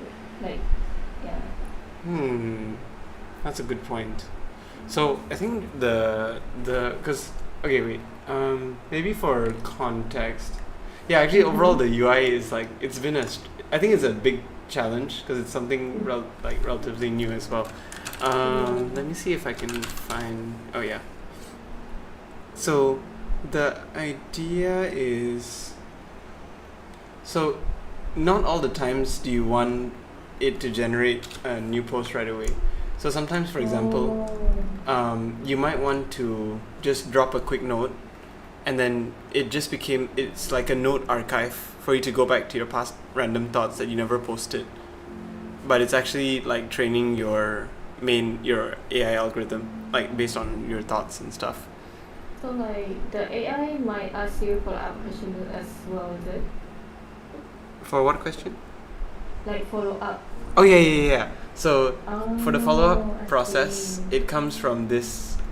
I haven't drawn up the flow. Oh wait, it's here. So do you see? Oh yeah, so it's really complicated. So So this one is a follow-up question for the yeah. thing. Yeah. So basically, someone would tap a discuss button, and then they would go into a discussion with the AI, and then and then they keep responding, and then at the end they can just tap generate, and it generates based on the whole context, like a few posts. So it becomes like a mini conversation inside.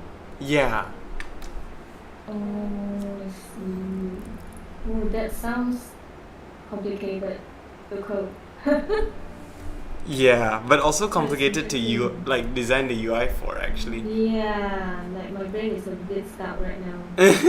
Yeah. Don't worry, I've been stuck on this for like days. Yeah. So What's the thought process behind to have like this mini thread?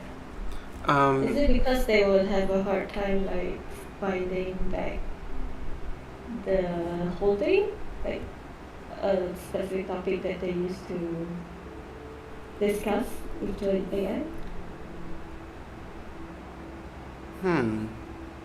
I think it's more of like let me think. Now that you mentioned this. Okay, so yeah. It's something like ChatGPT, like the left side chat thing, right? Yes. Is it?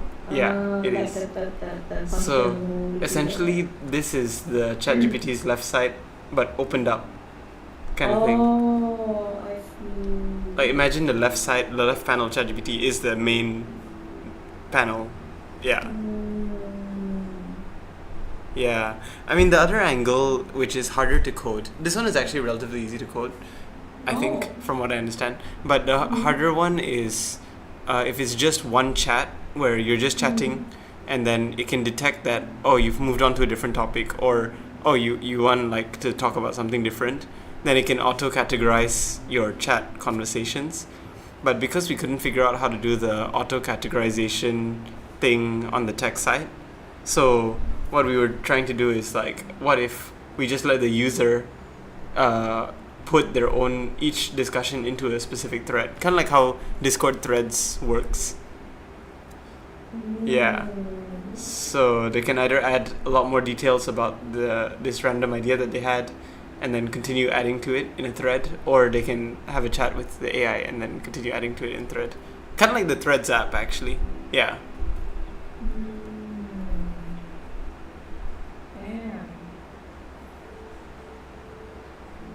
This is interesting. But yeah, I mean, it's just one idea, because like we know that, I mean, ultimately this is the fun part of UI, I guess. There's like many different options, and like there's many different ways to do it. So we just got to find a way that's the easiest for the users and also feasible. Yeah.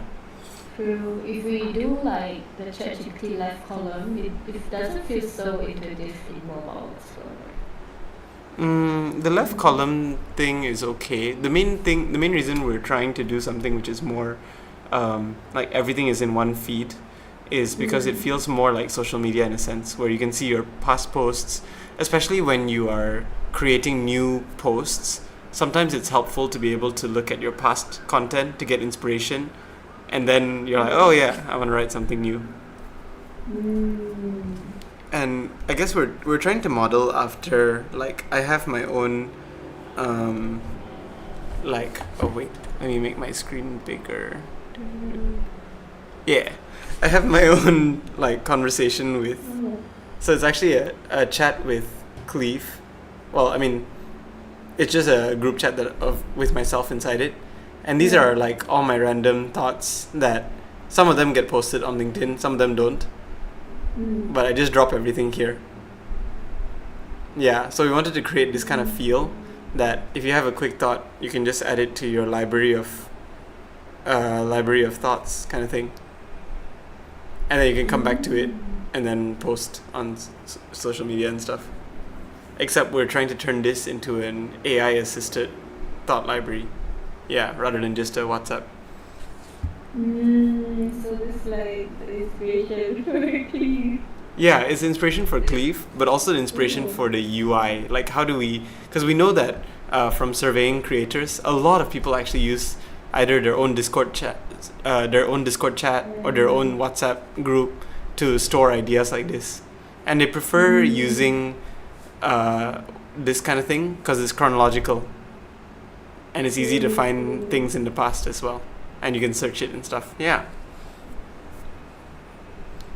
So that's the like the UI inspiration. So the idea with like building the app flows is we wanted to model either Discord or WhatsApp to kind of come up with It's like something a that's familiar the familiarity.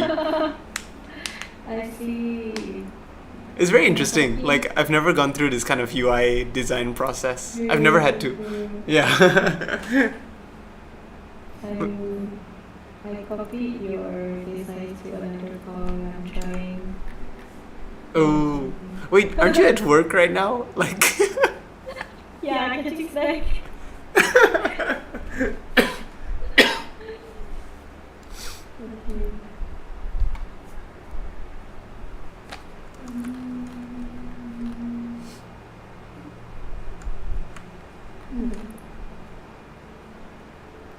I like the background, like the note design, the big wheat. Oh, thanks. Cute. It was inspired by, because Lizzie has a notebook where she writes all her LinkedIn ideas and stuff, and then the notebook is like a Muji one with a grid. So I was like, okay, let's try that. Oh.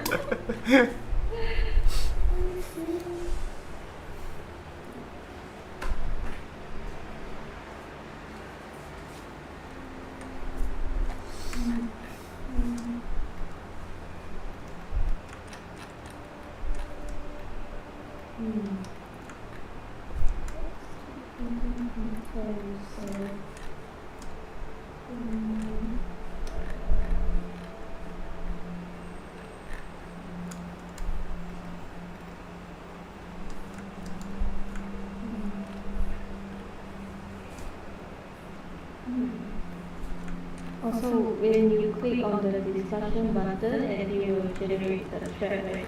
Am I correct? Yeah.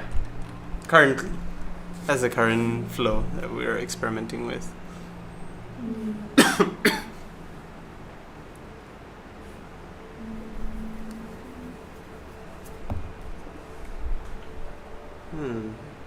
Something like the Discord threads. Oh, do we create a thread in Discord? Oh, that's a plus. Wait, actually, why don't you make a plus button as well? There's a plus? Create thread. You go to Discord chat, Uh-huh. then you go to the chat where you type your stuff, and then there's a plus. And then there's create thread. Oh, yeah. Oh, you can upload the file as well. Maybe in the future you would use something else like that. Yeah. Like Oh, shit. upload the file, That's a good idea. upload the image, and stuff like that when your AI can use like use thing. No, that's actually quite core, yeah. Upload file. Oh my god. Cool. Are you looking for an internship, by the way? Looking for a part-time job.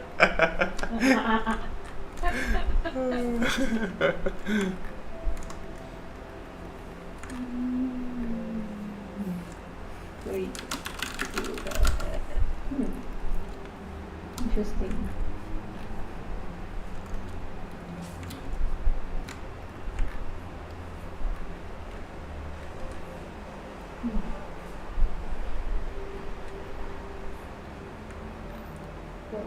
If they, I have an idea. So if they click the ad and then they create a thread, they get to name the thread. So like the title of their ideas, and then it will generate a chat with Cleve, and then yeah, they can start. Does that make sense? I think the regenerate icon can still be there.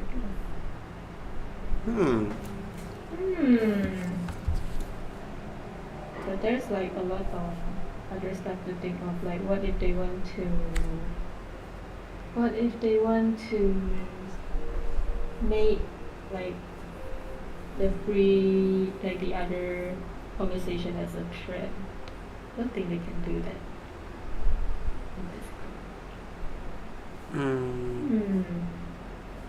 Would there be a time where they don't want to create a thread where they just want random prompts like in chats? Yeah. So I think we have to validate this, and we can only validate this once the product is launched. But I suspect that a lot of people will actually be using it similar to how I use like my WhatsApp group, where I'm just dropping random, like your next link. Oh yeah. Oh shit, it's too small. But basically, your next idea, having a smaller blah blah blah. Yeah. So I just dropped a quick thought because I only had like a few seconds after a conversation. I was like, oh, that's a good idea. Send. Or maybe I have a few minutes before bed, and then I just see what prompts are there, and I just type something quick and then send. I don't want to have a full conversation with AI. Like, I'm not in the space to do that right now, but I might want to do it in future, you know. But I don't know if this like plus button and create a new thread is a good idea as well. Because, do they want to go like create a new thread manually?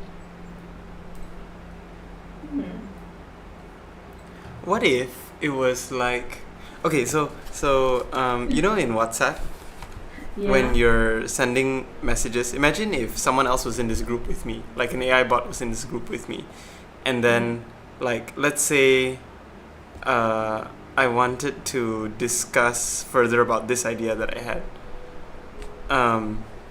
then maybe I would just like tag Cleve, like, hey Cleve, let's have a chat about this or something, you know, kind of thing, and then Cleve starts discussing with me.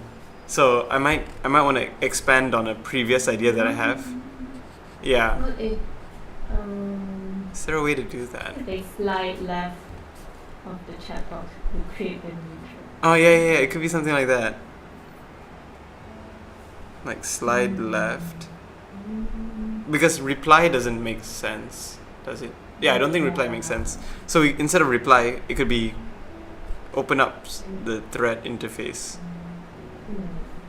I'm just worried that they feel weird that sliding left would cause that interruption. That's not something common. Oh, yeah, that's true. But that's a good idea. Or sliding right, potentially. Oh yeah, for WhatsApp, slide right gives you message info. And it actually opens it up in a new page, which is kind of interesting. Like, this could be a thread. And then someone responds. It's like, oh, hello. Oh. I didn't even realize that WhatsApp had that slide thing. Wow. Oh yeah. Actually, it's not bad. Slide right, then it goes to the thread. But then you cannot, like in WhatsApp, you can only do that with your own messages. You cannot do it with the other person's.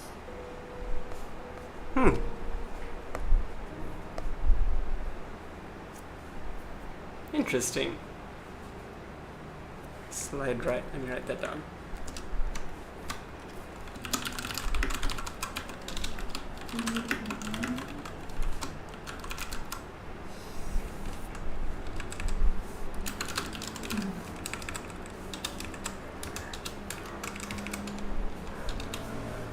I noticed for most of the people that we surveyed, even though Slack and Discord have thread features, they never actually use the thread feature for their own thoughts.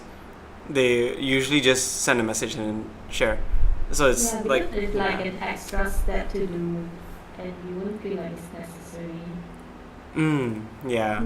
Especially when you have to come up with the name of the thread on Discord. Like, I don't know. There's another few minutes to think of it. Yeah. That's why even on Cleave's Discord, I very seldom create threads. I don't really feel like the threads interface for Discord is ideal. Yeah. Then did you do like a survey to see if people would want to use a thread in Cleave? It was difficult to do that survey specifically, but we did interview some creators and ask about their existing workflows. Yeah. So because like it's hard to, I guess we could show them a prototype and then ask them like, oh, how do you feel about this versus this? Yeah. Maybe the only way to find out if people will use this thread thing or would like it to be this way is to do A/B testing. So one is like the normal one, so reply as usual. If you want to see it, can you scroll up? Then I run like this one, like threads. True. Because like you don't want to like squeeze out all your brain juices to create this thread, but at the end nobody really uses it. So people might potentially just type in randomly and never use the thread thing. True. I think actually for our MVP, we wouldn't be launching the AI discussion feature. So it'll be basically a prompt tool plus a generate post tool. So the discussion tool will come later. Yeah. I have an insight for you, which is like, usually when I use my ChatGPT, right, I don't go, like, even when I feel like, oh, I actually already asked this question before to ChatGPT, but then I want to ask again, but I wouldn't go back and find it. I would just like create another question. Oh yeah, that's true. I do that too. Yeah, right. Yeah. I don't know if people would go use this thread thing and like go back and find the thread. I feel like there are more potentially create another like question. Don't know, like it's just True. Like random quotes. Yeah. This is a hard thing for you guys. Yeah, but it's also like good things. yeah, but it's also like so interesting and so fun because like it's like you're building the next generation of interfaces. Like if, for example, if this interface becomes like the go-to interface for apps of this nature, Like you basically made that. It's so cool. Right. Maybe you could like explore a few type of design for like what we said this time. Yeah. I think there's Yeah, quite a so few good like- ideas there. So like what you can do now is like try to come up with a few prototypes of different thread flows. Maybe like the first type would be like the create new thread, and then the second would be like slide right to create a new thread, and the third one is like a current one, and then you like go through it yourself and like compare. Because like if you're just designing it like statically here, it's pretty hard to imagine like what does it feel like using this stuff. Yeah. Makes sense. That's like something I used to go through. Like previously I don't think like creating a prototype is necessary. Right. It's like I already created the screen here, I can imagine the interaction. But in fact there is always some micro interaction that you miss out. So like doing a prototype actually have those that sometimes you actually miss out like a back button. So you want to go back, but actually you didn't design it. Oh. But in the canvas it looks just fine. But in prototype you would find out like, oh, I'm missing this stuff. Yeah. Makes sense. Something you might want to explore. I think there's a lot of back buttons that I'm missing. Yeah. Like I don't have any back Something I always buttons. miss as well. Cool. Okay, that makes sense. You're like, My next step is the back step. Okay, that was lame. Yeah. Alright. But yeah, thanks so much for the ideas. Like really good stuff as well. yeah. I'll send you later like the next updated ones as they progress as well. Sure. Okay, this is your homework. Yes. Definitely. I guess right now my next step will be probably like actually building starting to build the front end, like the actual app first, and then I'll like come back to this in a bit because like we need something rough, but we can always change, in future, because the rough architecture will kind of more or less be the same. It's just where you put the buttons and how you yeah. Oh my God, I can't believe you're creating the app from scratch. Yeah, neither can It's I. literally what you say. Like this guy would create the app himself and then use the money himself for marketing. So true. And then the other side is like hire a software engineer. And I'll be like, oh, I'm gonna learn React. So true. So true. Everything. Good for you. Like, oh my God, you're literally learning coding from scratch right now. So cool. I can never have this kind of dedication. Oh my god. I mean, to be fair, right? I've been talking to Junyoung about learning coding for the last 3 years, basically. And like, yeah, it's finally happening now. So. Yeah, but it's quite fun. I mean, I think like since you already know UI UX, like I think front end will be relatively easy for you. Like you can just play around with like React and stuff or Vue. I think Junyoung uses Vue a lot. So yeah, then you can like pick up those skills too. The problem with me is I'm so like how do you say? Like I'm just tired of learning new stuff for now. Fair, yeah. Or maybe I'm just not interested in codes. So like I haven't even been into like not even like front end or like this stuff. Actually, now. true. No, but actually, yeah, that's true. Like at the end of the day, like there's so much more you could learn You do, even yeah. within the UI UX space. So yeah. Honestly, I feel like I'm getting lazy recently to learn new stuff. Because life is overwhelming. Like after a full day of work, you don't have energy anymore. You just want to chill and do something else. True. So like I'm really, I'm impressed like by your desire to constantly learn new things. Like it's really impressive. Oh no. I mean, to be honest, I think But it's then just you're ADHD. halfly forced by work. You're doing another startup as well. There's something to push you, but there's nothing to push me. I think that's the whole Right. point. That's true. Yeah. Right. Yeah, you want to create a new company, you want to create an app and make money. But for me, it's just on the run. Right. But I think there's nothing wrong with that. And it's all like at different phases of life. I mean, like, yeah. And you're growing your TikTok and everything. Like, yeah, it's super cool. Yeah, I guess that's the only new thing that I'm learning. Ooh. But yeah, it's super But cool.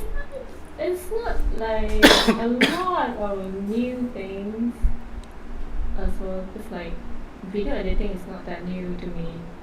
I think it's more like how TikTok algorithm works Hmm. and what tactics. I think those kind of stuff are what I am currently learning.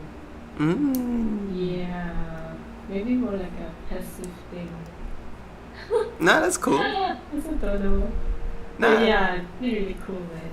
Oh my God. Thanks. And like, yeah, I mean, I think I'm I'm ridiculously lucky because like I have so many, like I have UI UX experts like who jump into my random co-working sessions and then I have like programming experts in all the different languages who have built apps, who have built like AI systems. So it's like, yeah, the unfair advantages.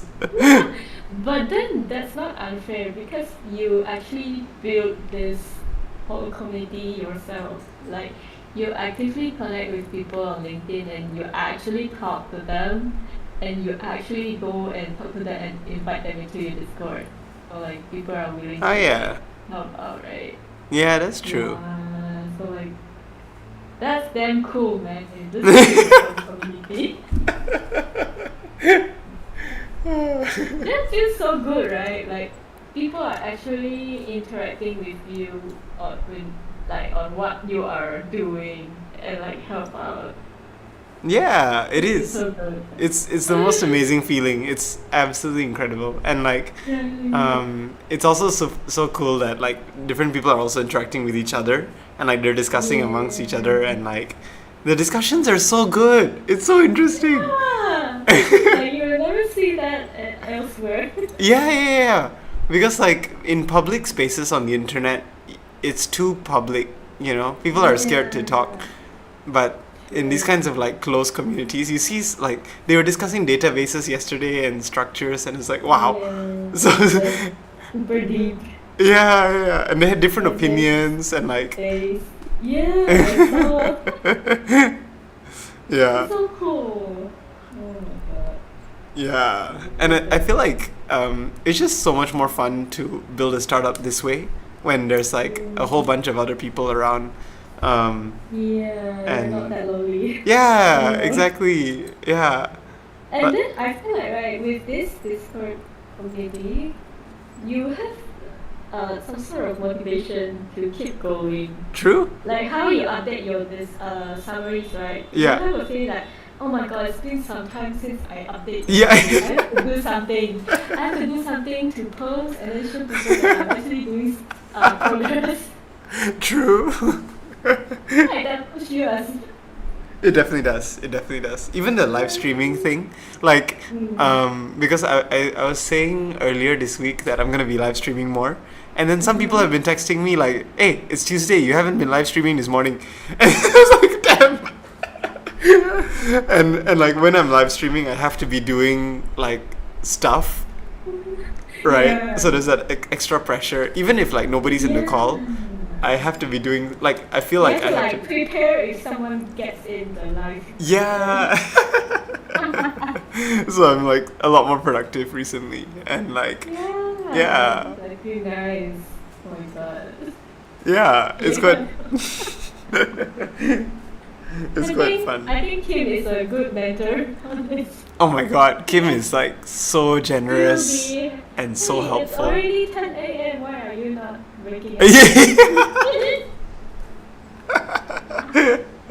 Oh my god, I feel like The other day I can't even. it was funny because the previous night, like we were on a call with my cousin in India until like 2 a.m. I think, and then she texted at like 10 a.m. like, "Oi, Ashwin, why you haven't started working?"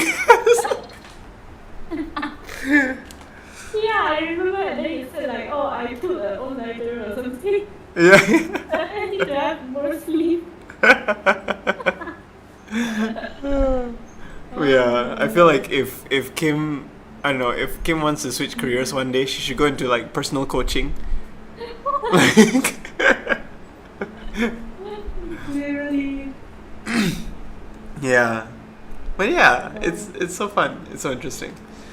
Yeah, that's amazing. And like that effect applies to me as well, because like for me, right, I'm creating like all the videos.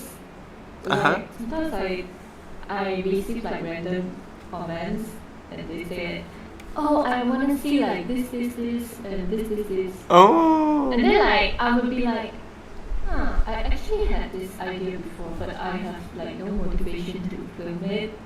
And then these comments appeared.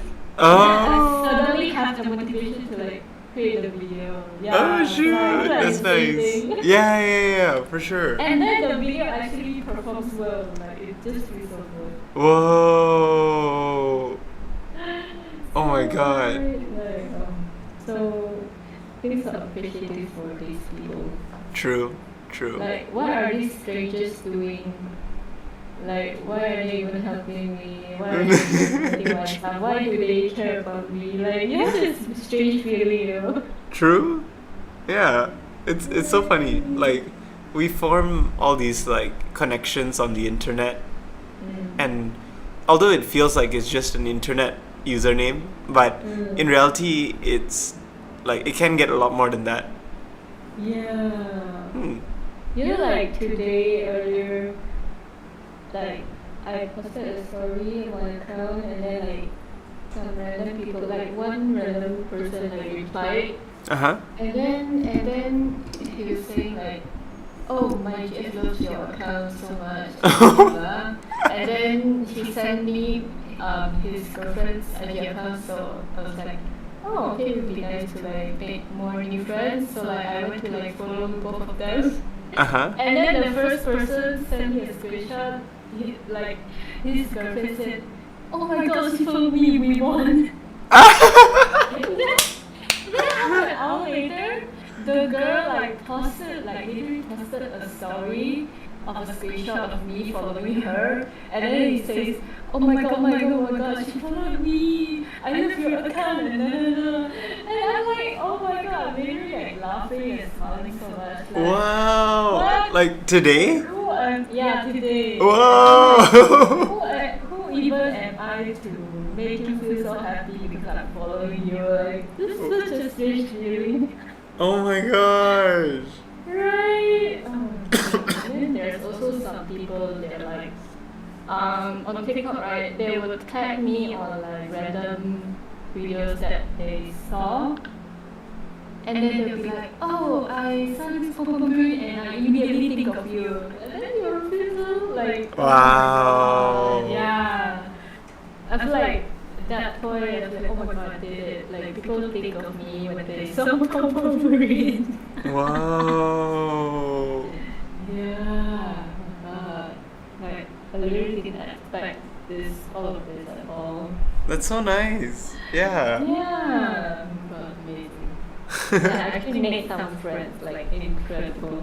Yeah. Wait, was that your IG account that you followed the girl on, or was your TikTok account? IG account. Oh. Yeah. So wait. So people know who you are from TikTok? No. They're like separate, actually. Oh, okay. Yeah. Literally, my IG has like, for now, I think 1,600. Yeah. Yeah, and then the girl is already like, oh my god, she followed me. Whoa. I really have like imposter syndrome for this. Right. That's so nice. Oh my god. So happy for you. That's such a. Interestingly, like previously I have this Shopee affiliate account, right? Yeah. But then I realized a lot of my audiences are not from Malaysia, they are really from United States, Mexico, and Wow. everywhere else. Uh-huh. So like literally like I put like the product links on my link tree for the Shopee, but nobody really bought anything. And then I figured out it's because they're not in Malaysia. So I went to AliExpress. Do you know AliExpress? Yeah, yeah. Yeah, and then I went ahead and like applied for the affiliate account. And then people are actually buying stuff. Oh my gosh. Like, oh my god, and like they buy in USD and I haven't figured out how to withdraw this money, but it's actually making more money than the Shopee, like oh my god. Wow. But it's not much lah, like right now I've earned like $24. Whoa. That's a Yeah, lot but though, like in commissions. Yeah, interesting to like see. Wait, are you able to get like Amazon links as well? I haven't tried though. Because I know the Amazon affiliate program is not hard to get in. Like it's very easy to get in. Oh, the AliExpress one is also like pretty easy. Like they just ask for your social account links, and then after like 2 days, I think, and then I got the account. Because at least from what I know, in the US and UK, Amazon is like the very dominant player, and AliExpress is not very well known. Oh, from what I know. So like, know there's yeah. another one called like Temu. Yeah. Oh. I forgot what it's called. Oh wait, Temu. Yeah. Temu. Like that AliExpress as well. Yeah. Temu. Temu is very popular now. So Temu and Amazon are the main apps that people are buying stuff on. I see. So like, Damn. if you put a Temu or Amazon link, they might feel like more confident in the service, that it's not like a unknown brand that they're paying money to. I see. Yeah, I should apply. Yeah, and then Alright. tomorrow suddenly you see thousands coming in, like wow. Right now it's not bad. I have like 569 clicks in like how many days? Like 2 weeks, I think. Yeah, Cool. and like a pretty interesting stuff is like, even though I put the link for this particular product, once they're clicked inside the link, anything that they bought would be counted as my commission.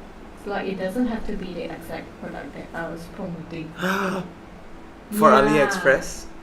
Yeah. Actually for Wow. Shopee as well. So like that's a game changer, I feel like. Yeah. You don't have to like really sell this item, because even if they buy something else, you also earn from that. Oh my god, that's cool. Yeah. Imagine if they buy like a TV or something. You know, last time I was doing the Shopee affiliate, someone bought like literally a motorcycle. Oh, Like 1,000 ringgit or something. oh But my like gosh. there's a commission cap lah, so I only got like 50 ringgit from that. Oh no.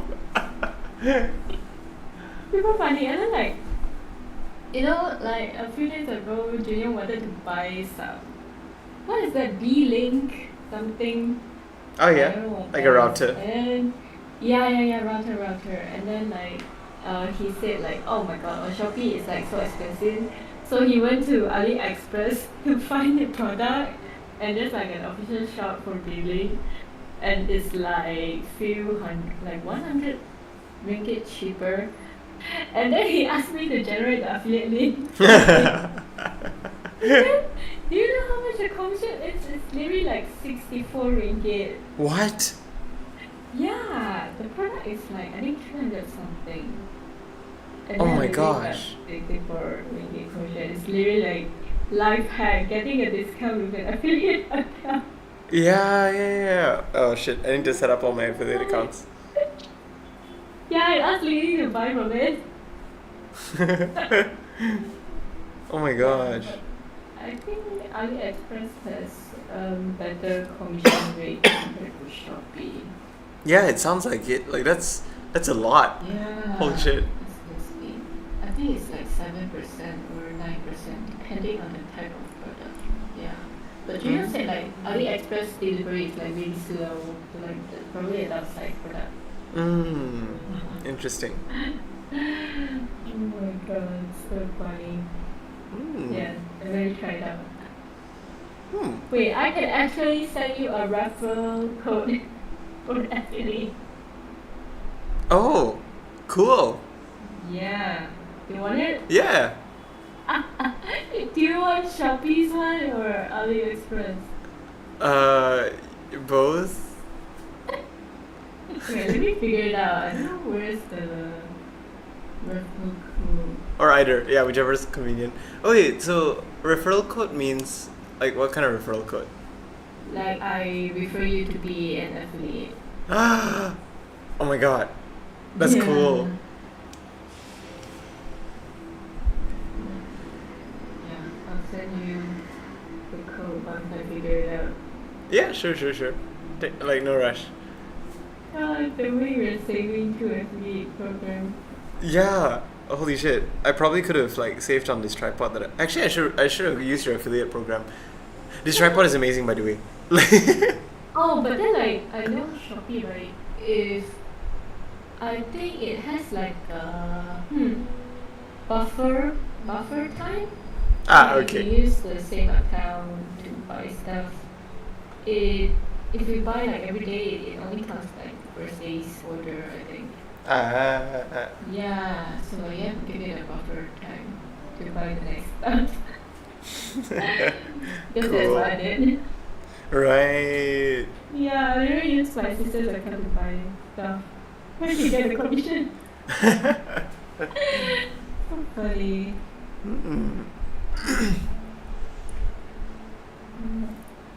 How do you like get your footage? Like, what do you mount your camera on actually?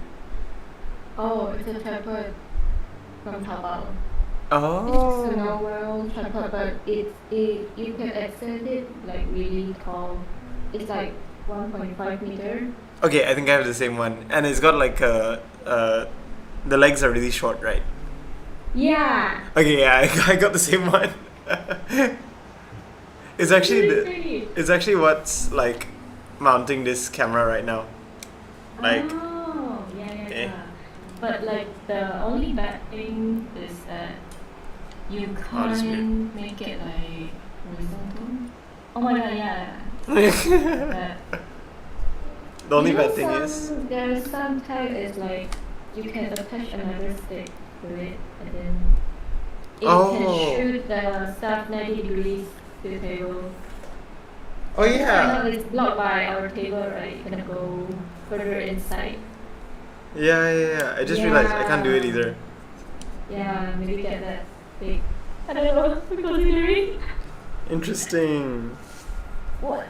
Actually, now what kind of lighting do you use? You still use the super big thing? Yeah. What's it called? I've got the. Oops. Okay, there you go. Okay, my camera work is horrible. Wait, can you see it? Yeah, that one. Yeah. So I still have that one, but most of the time I'm just using like this monitor light, and then I have another IKEA lamp over there that bounces against the wall, and then it acts as a backlight. Yeah. Nice. So most of the time I'm just using the IKEA lamp and the monitor light. I see. I'm still figuring out the lighting though. Oh. Like right now, I have the main big. What is that called? LED lamp, like the normal lamp. Then I have a yellow light lamp beside my monitor. And then I just put another like random Philips table lamp beside. But I don't know how to get like A really good aesthetic lighting. I don't know what, like, how does it work, like the angle and all that stuff. I'm Well, really struggling on that. are you trying to light? Like, what are you trying to light? Is it Mostly items on your table? product. Yeah, items on my table. Like, from what angle should I shoot the light on? What kind of items? Like the pumperins? Yeah, usually like toys, puzzles, unboxing stuff. Okay. Okay. I mean, usually it's like, as long as, let's say, for example, so let's say, for example, it's like, if this is the item that you want to showcase, so you want to have one main light coming down at a slight angle, so there's still a shadow, because the shadow will make it feel more 3D. So you have one main light that is like lighting up the object, and then you have usually another side light kind of thing, which just fills the shadow slightly and adds a bit more, like, it's not too dark basically. So it has to be two ways? Actually, it depends. Nowadays, it's like there's a lot of variations. I guess the only real thing to avoid is you don't want like so many lights everywhere in different colors and different hues. And then, like, for example, when you're putting your hand over the item, there's like so many shadows cast in different directions. That doesn't look very nice. Yeah. So ideally, it should look like there's only like one main shadow, so it feels more natural in that sense. Yeah. I always face the problem is like, because I cannot adjust the what do you call it, like the brightness of the lamp. There's only one mode. So like sometimes I go like overexposure, like the item becomes like super white. Oh, but you're shooting with your phone, right? Yeah. But like the exposure setting on your phone doesn't work to bring it down. Let me try. One thing you can do for iPhones is you can set like, oh, I just saw Pumperin just posted a video. Hey, Pum Pum Girl just posted a video. Wait, so in your camera settings, there's this thing called, what's it called? Okay, never mind, I can't On find the it. camera screen you can set like the exposure as like a fixed thing. Yeah. So I usually do that. So I would have, so I have a specific exposure set. So you don't have to do the tapping and then like dragging thingy. You can just go direct and like adjust it here. And then this keeps it consistent no matter what. So I find this quite helpful. And then like sometimes I want to shoot like maybe like a dashboard. Oh yeah. Or like sometimes I change location of the film to another side of my table, which is like the yellow lamp is like behind, and then the whole thing becomes like bluish. Why does that happen? Oh. Yeah. So that's your phone's white balance. It's hard. So it's basically measuring like what is white. So if you have a big white page, then it'll usually kind of correct itself. So what you can try is just bring a white page in front of it, and then it might auto kind of like recorrect itself. Because it sees white, then it knows that, oh, this should be white, and then it changes the warmth to make this white. So that's one thing you can try. But basically, phones, I think there are some video apps where you can really set the white balance exactly how you want it. But yeah, straight out, iPhones don't have a white balance setting, like it's automatic. But like, is it not ideal to film and product in front of a yellow light? Not really, right? It's just an iPhone thing. Like, I mean, it's just a smartphone thing. I Like, see. the smartphones aren't good enough to Dad. Yeah. Oh, but then yeah, if you get the right app, then you can probably tweak the settings. Yeah. Right. Yeah. But overall, I think your videos, like this lighting. Oh wait. Yeah, this lighting is like really good. Really? Ah. Check the latest one. Okay. Yeah. I find it a little bit dark, like the intro. Yeah, this is really nice. This is super nice. This one is edited with iPhone's gallery. Oh. The Oh other yeah. is like super dark. This is super nice. Oh, dark is super light. I feel like the problem with TikTok is like randomly like the video gets blurry. It's weird. Oh yeah. That's. Oh, and then there's one thing I discovered. If you turn on your HDR when you film a video, then you post it on Instagram or TikTok, and then when the user views it, it would automatically like adjust the user's screen to become like super bright in order to like showcase the HDR video, which is super weird and super annoying. Yeah. Try looking at the calendar video. It becomes bright automatically. Yeah, this one. Does it becomes like super bright, like in the middle? Oh, in the middle, yeah. Right. So like that is what happens, which is really Oh. yeah. I haven't figured that out when I posted this. Oh. Yeah. It's like, But I think your lighting is pretty good. Oh, this is really nice. Like, even the softness of the light.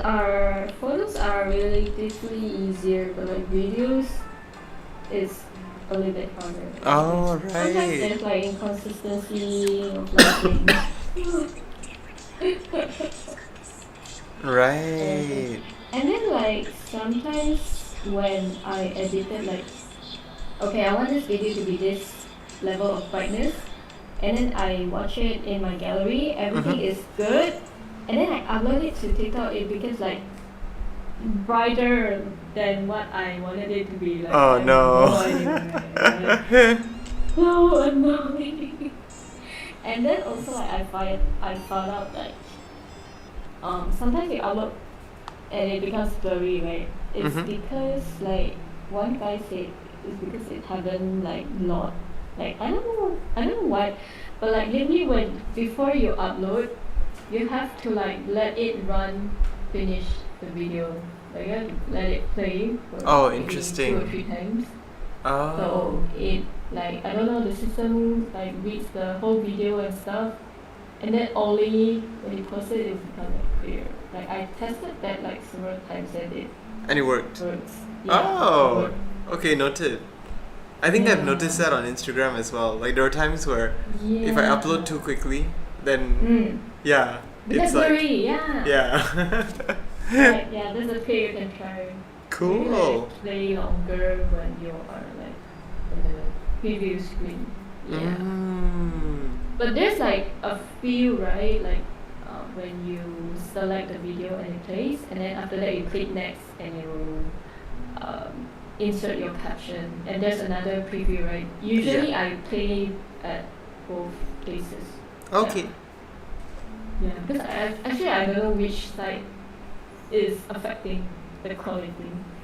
Interesting. And then you have to make sure you turn on the advanced settings where it lets you to upload high quality videos. Oh yes. Yeah, Yeah, yeah, right. yeah. It's annoying that that's not on by default. Like. Is it not? Wait, I'm not sure. I just remember checking that. Yeah.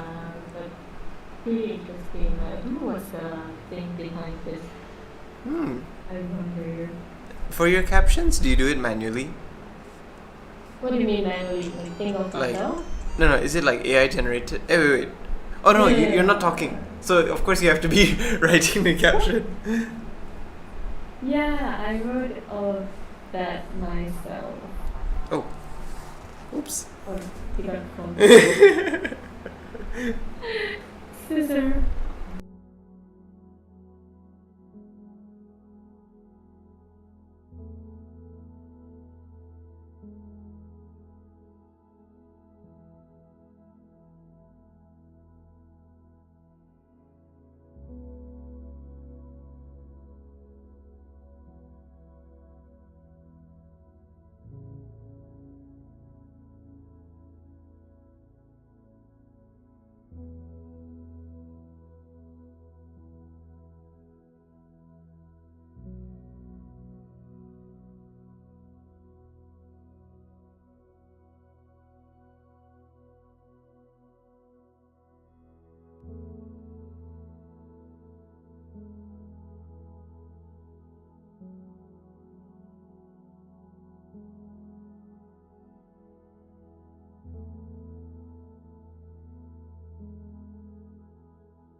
Hello.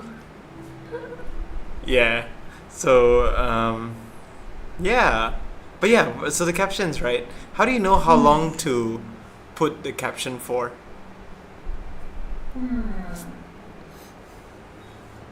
It's quite random, but usually I keep it under 10 words. Generally. Oh, okay. So relatively like short. Oh wait, you mean like the subtitles? Or? Oh, sorry, subtitles. Yeah. Oh, that one. I think it depends on the footage that I have as well. Yeah. So like, what am I filming at that second, and how long do I have, like for that specific part? And if that part is like maybe 2 seconds, I will need to like limit that to a certain amount. So like I would usually like just draft it, and then I'll play it once, and then try to read it myself and see whether I can actually read the whole thing in time before it moves on to the next. So like if it's too fast, I'll cut it short. If it has like more time, like 3 seconds or 4 seconds, I'll make it a little bit longer, or I will divide it into like 2 parts. Interesting.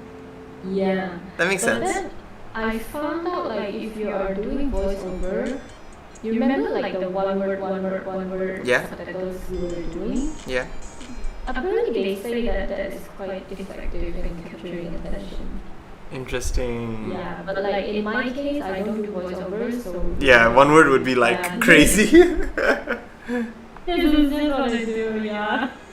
Right. Yeah, and then like, what I found out is also like the hashtags, right? Apparently you should only put like, I think it's 5 to 7 or like 3 to 5 hashtags. So like the TikTok wouldn't mark you as like spamming. Yeah, so if you put too much hashtags, it wouldn't do so much. That's what they said. But right now I'm sticking to like 5 or 6, and I think it works. Cool. But there's like a survival bias there, because I'm only posting like what type of content. Yeah, so usually my hashtag is the Oh, makes sense. But the TikTok, right, you saw a search bar up there, Yeah. and then you can see like different videos of mine. Some of them it says find related contents, and then some it actually has a title. Some are like common brains. So like those that have something there would perform better because TikTok knows what your video is about. So I can scroll through some of my videos. Oh, deco, building, aesthetic, declutter, and organizing. No, not there. Hey. Go to video. And then, yeah, so this video is says find related content, right? Mm-hmm. You scroll to another video up. It says Squishy. Yeah, so that is the thing that TikTok detected. So if it detects your stuff and it writes something there, it means it recognizes your stuff, and your content is more likely to be found in the search thing. Like when you search for this stuff, your video will appear. Yeah. Oh, makes sense. And then like apparently it has something to do with your subtitles as well. So they encourage you to actually put your text with the TikTok editor. So like the TikTok can detect the text inside the video and like categorize the video. Oh yeah, makes sense. Yeah. Recently, I've been editing with CapCut and then directly uploading to TikTok, hoping that the message is kind of brought from CapCut to TikTok. Actually, the TikTok editor for text is not that bad. Oh, okay. You can try next time. Yeah, I used to do it on CapCut as well, But I feel like TikTok one is easier to use there actually.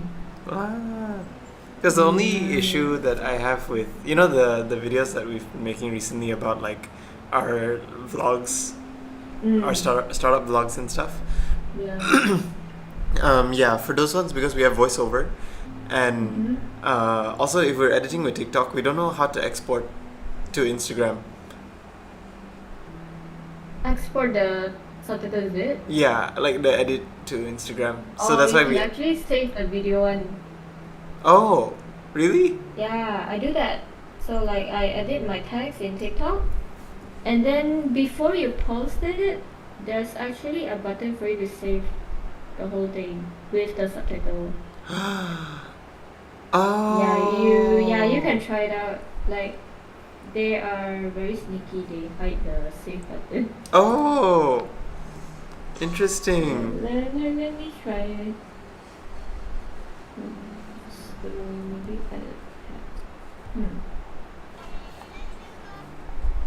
because I get you, like you don't want to re-edit. Yeah, the whole thing. Yeah. But oh my god, so you actually edit with the TikTok? Oh, save. Is it this one? Yeah, you just save and it would actually save the original quality together with subtitles. Oh my god. Without the music, I'm guessing. You can do it with the music or without, you can choose. It will save the music actually. Nice. Yeah. Oh my god, that's such a life hack. Okay, thanks. Because I prefer TikTok's editor over CapCut, honestly. Right? I feel like TikTok did a really good job with the inbuilt Yeah, editor. yeah, It's yeah. super simple and easy to use. Yeah. Nice. So it did right, it did work right. Yeah. Nice.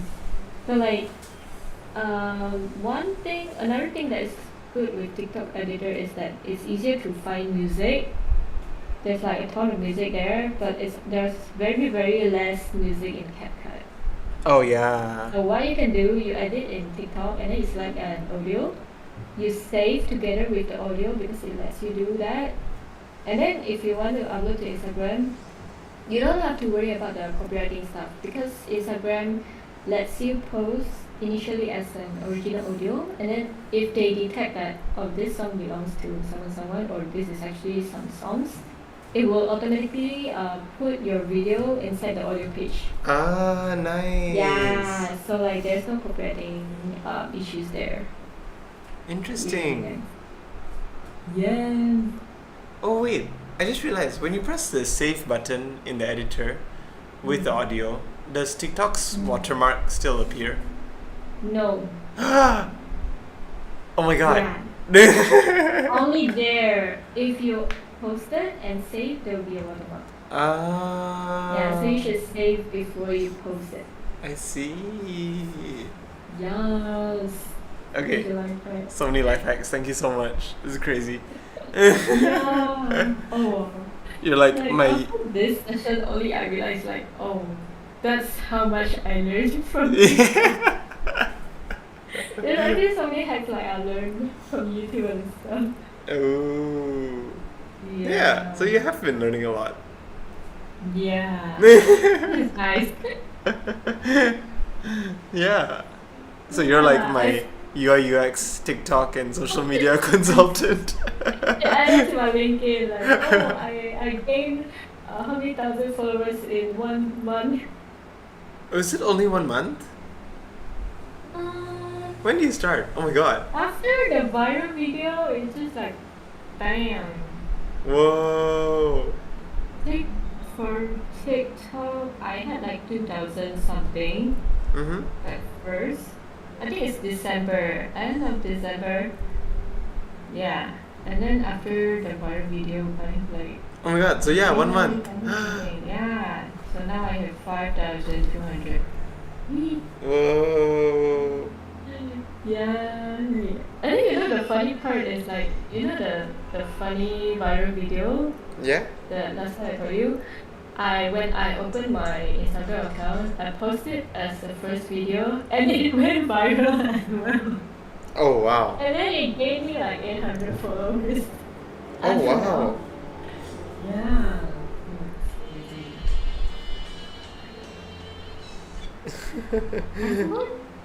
I wanted to say something but I forgot. Oh yeah, I saw the Cleave reels. Oh yeah. It's so great. Like the one that you did. Oh seriously? I Like love it. I was going to ask you for feedback. Like I was. Right. Yeah. It feels very, how do you say, familiar. Like I think I always saw this kind of videos like journeys. Yeah. something like that. And then it feels very intuitive and like familiar to watch. Whoa. Yeah, and then like together with the voiceover and all the footage, it matches really well. Like the pace is good. Like I just enjoy watching it. Whoa. It Thank you so feels much. like a viral accounts video. Whoa. That's so amazing to Yeah. hear from you as well. But yeah, like we're still kind of experimenting with that. I think that's gonna be like our like Instagram and TikTok strategy for now. So we're gonna try to make more of those. Like, Yeah. follow our startup journey. Yeah. Yeah, it's trending. I know trending. I don't see that. People always do like this journey documentary with their small businesses, and it apparently works. Mm. Yeah, I see like you guys do like a short video together with some motivational quotes. That is nice as well. Oh yeah. That's Lizzie's idea. So she was like Yeah. trying to make some of those. Yeah, I we're think I we're also like- trying to think of like maybe it's possible to do like your style of video as well, where it's like text on screen, and then also because like we definitely cannot make the vlogs every day. Like, there's no way. it's too time consuming. But yeah, the short ones are easy to do, and then like I feel like your style of like the voiceless videos and just like text on screen, that's also something that we want to try, but we don't know how to like do. So we're still I figuring it mean, out. Maybe you guys could also try something like what I do. Wait, actually, you guys said it right. What I do in a day is a startup founder, something like that. Oh right, yeah. Or like I see what people do is like my morning routine where they shoot their desk setups and like do a coffee and then just work in front of a computer and it gets like 10,000 likes. Oh nice. I Oh just wait, send you the nice morning routine. and like actually y'all's desk setup is actually really pretty, so that will work, I think. Oh. Really look out the account.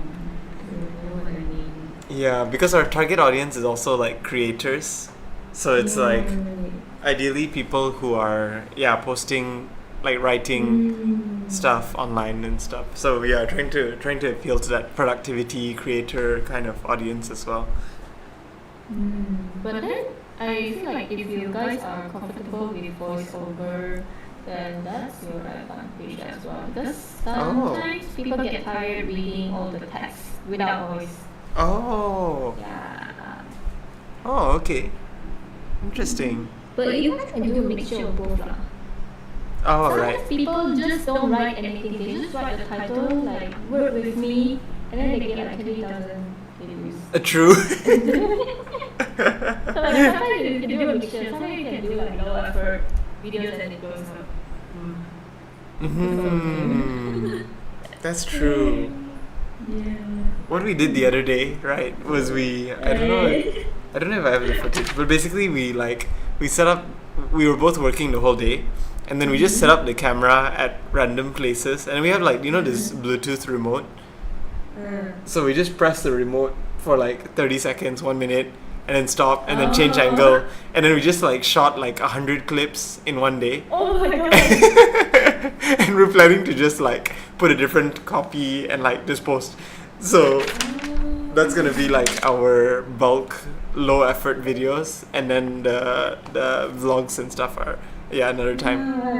I feel like people actually don't mind seeing like repetitive type of video. Like, don't look at the videos that I send you. Oh, on Instagram? Yeah, on Instagram. Oh, Maisie Lei, yeah, she's one of our reference Yeah, accounts. it's really right. Really? She posts like a lot of similar stuff, but you still get views. Oh yeah. Oh shit, yeah, this one is But really like, good. 20k. that setup was really pretty, so I can just like, I really want to like sit down and watch the video. I think Oh, that's what she did great. true, It was true. very chill. Yeah. Actually, her setup was always like we've been following Mezile since 3 years ago, I think. Like her I YouTube as well. see. Like her YouTube is so good. Oh. Maybe 2 years ago, but yeah, like it's so good. And then Yeah, like followed by Ashwin and Beauty. They're really good to see it. yeah, her account is super nice. And like she sells, oh my god, she sells desktop wallpapers, which are literally just pictures. And she sells them at like $20 a piece on her Wow. like they're literally computer wallpapers. Yeah, right. I think I saw. Yeah, and oh my god, it's crazy. It's crazy. Oh, I think I might have to go for dinner. Okay, okay. But yeah, thanks so much. Like really good advice and like good catching up as well. Yeah, thank you. When are you guys coming to KL next? Not so soon, I guess. Okay. I think we are trying to use our leave for like other travelers. Oh yeah, true. Yeah, so maybe not KL. Yeah, KL's boring. And I'll see you guys in Miri. Alright. See ya, Mark. Alright, thanks so much. Bye bye. Bye.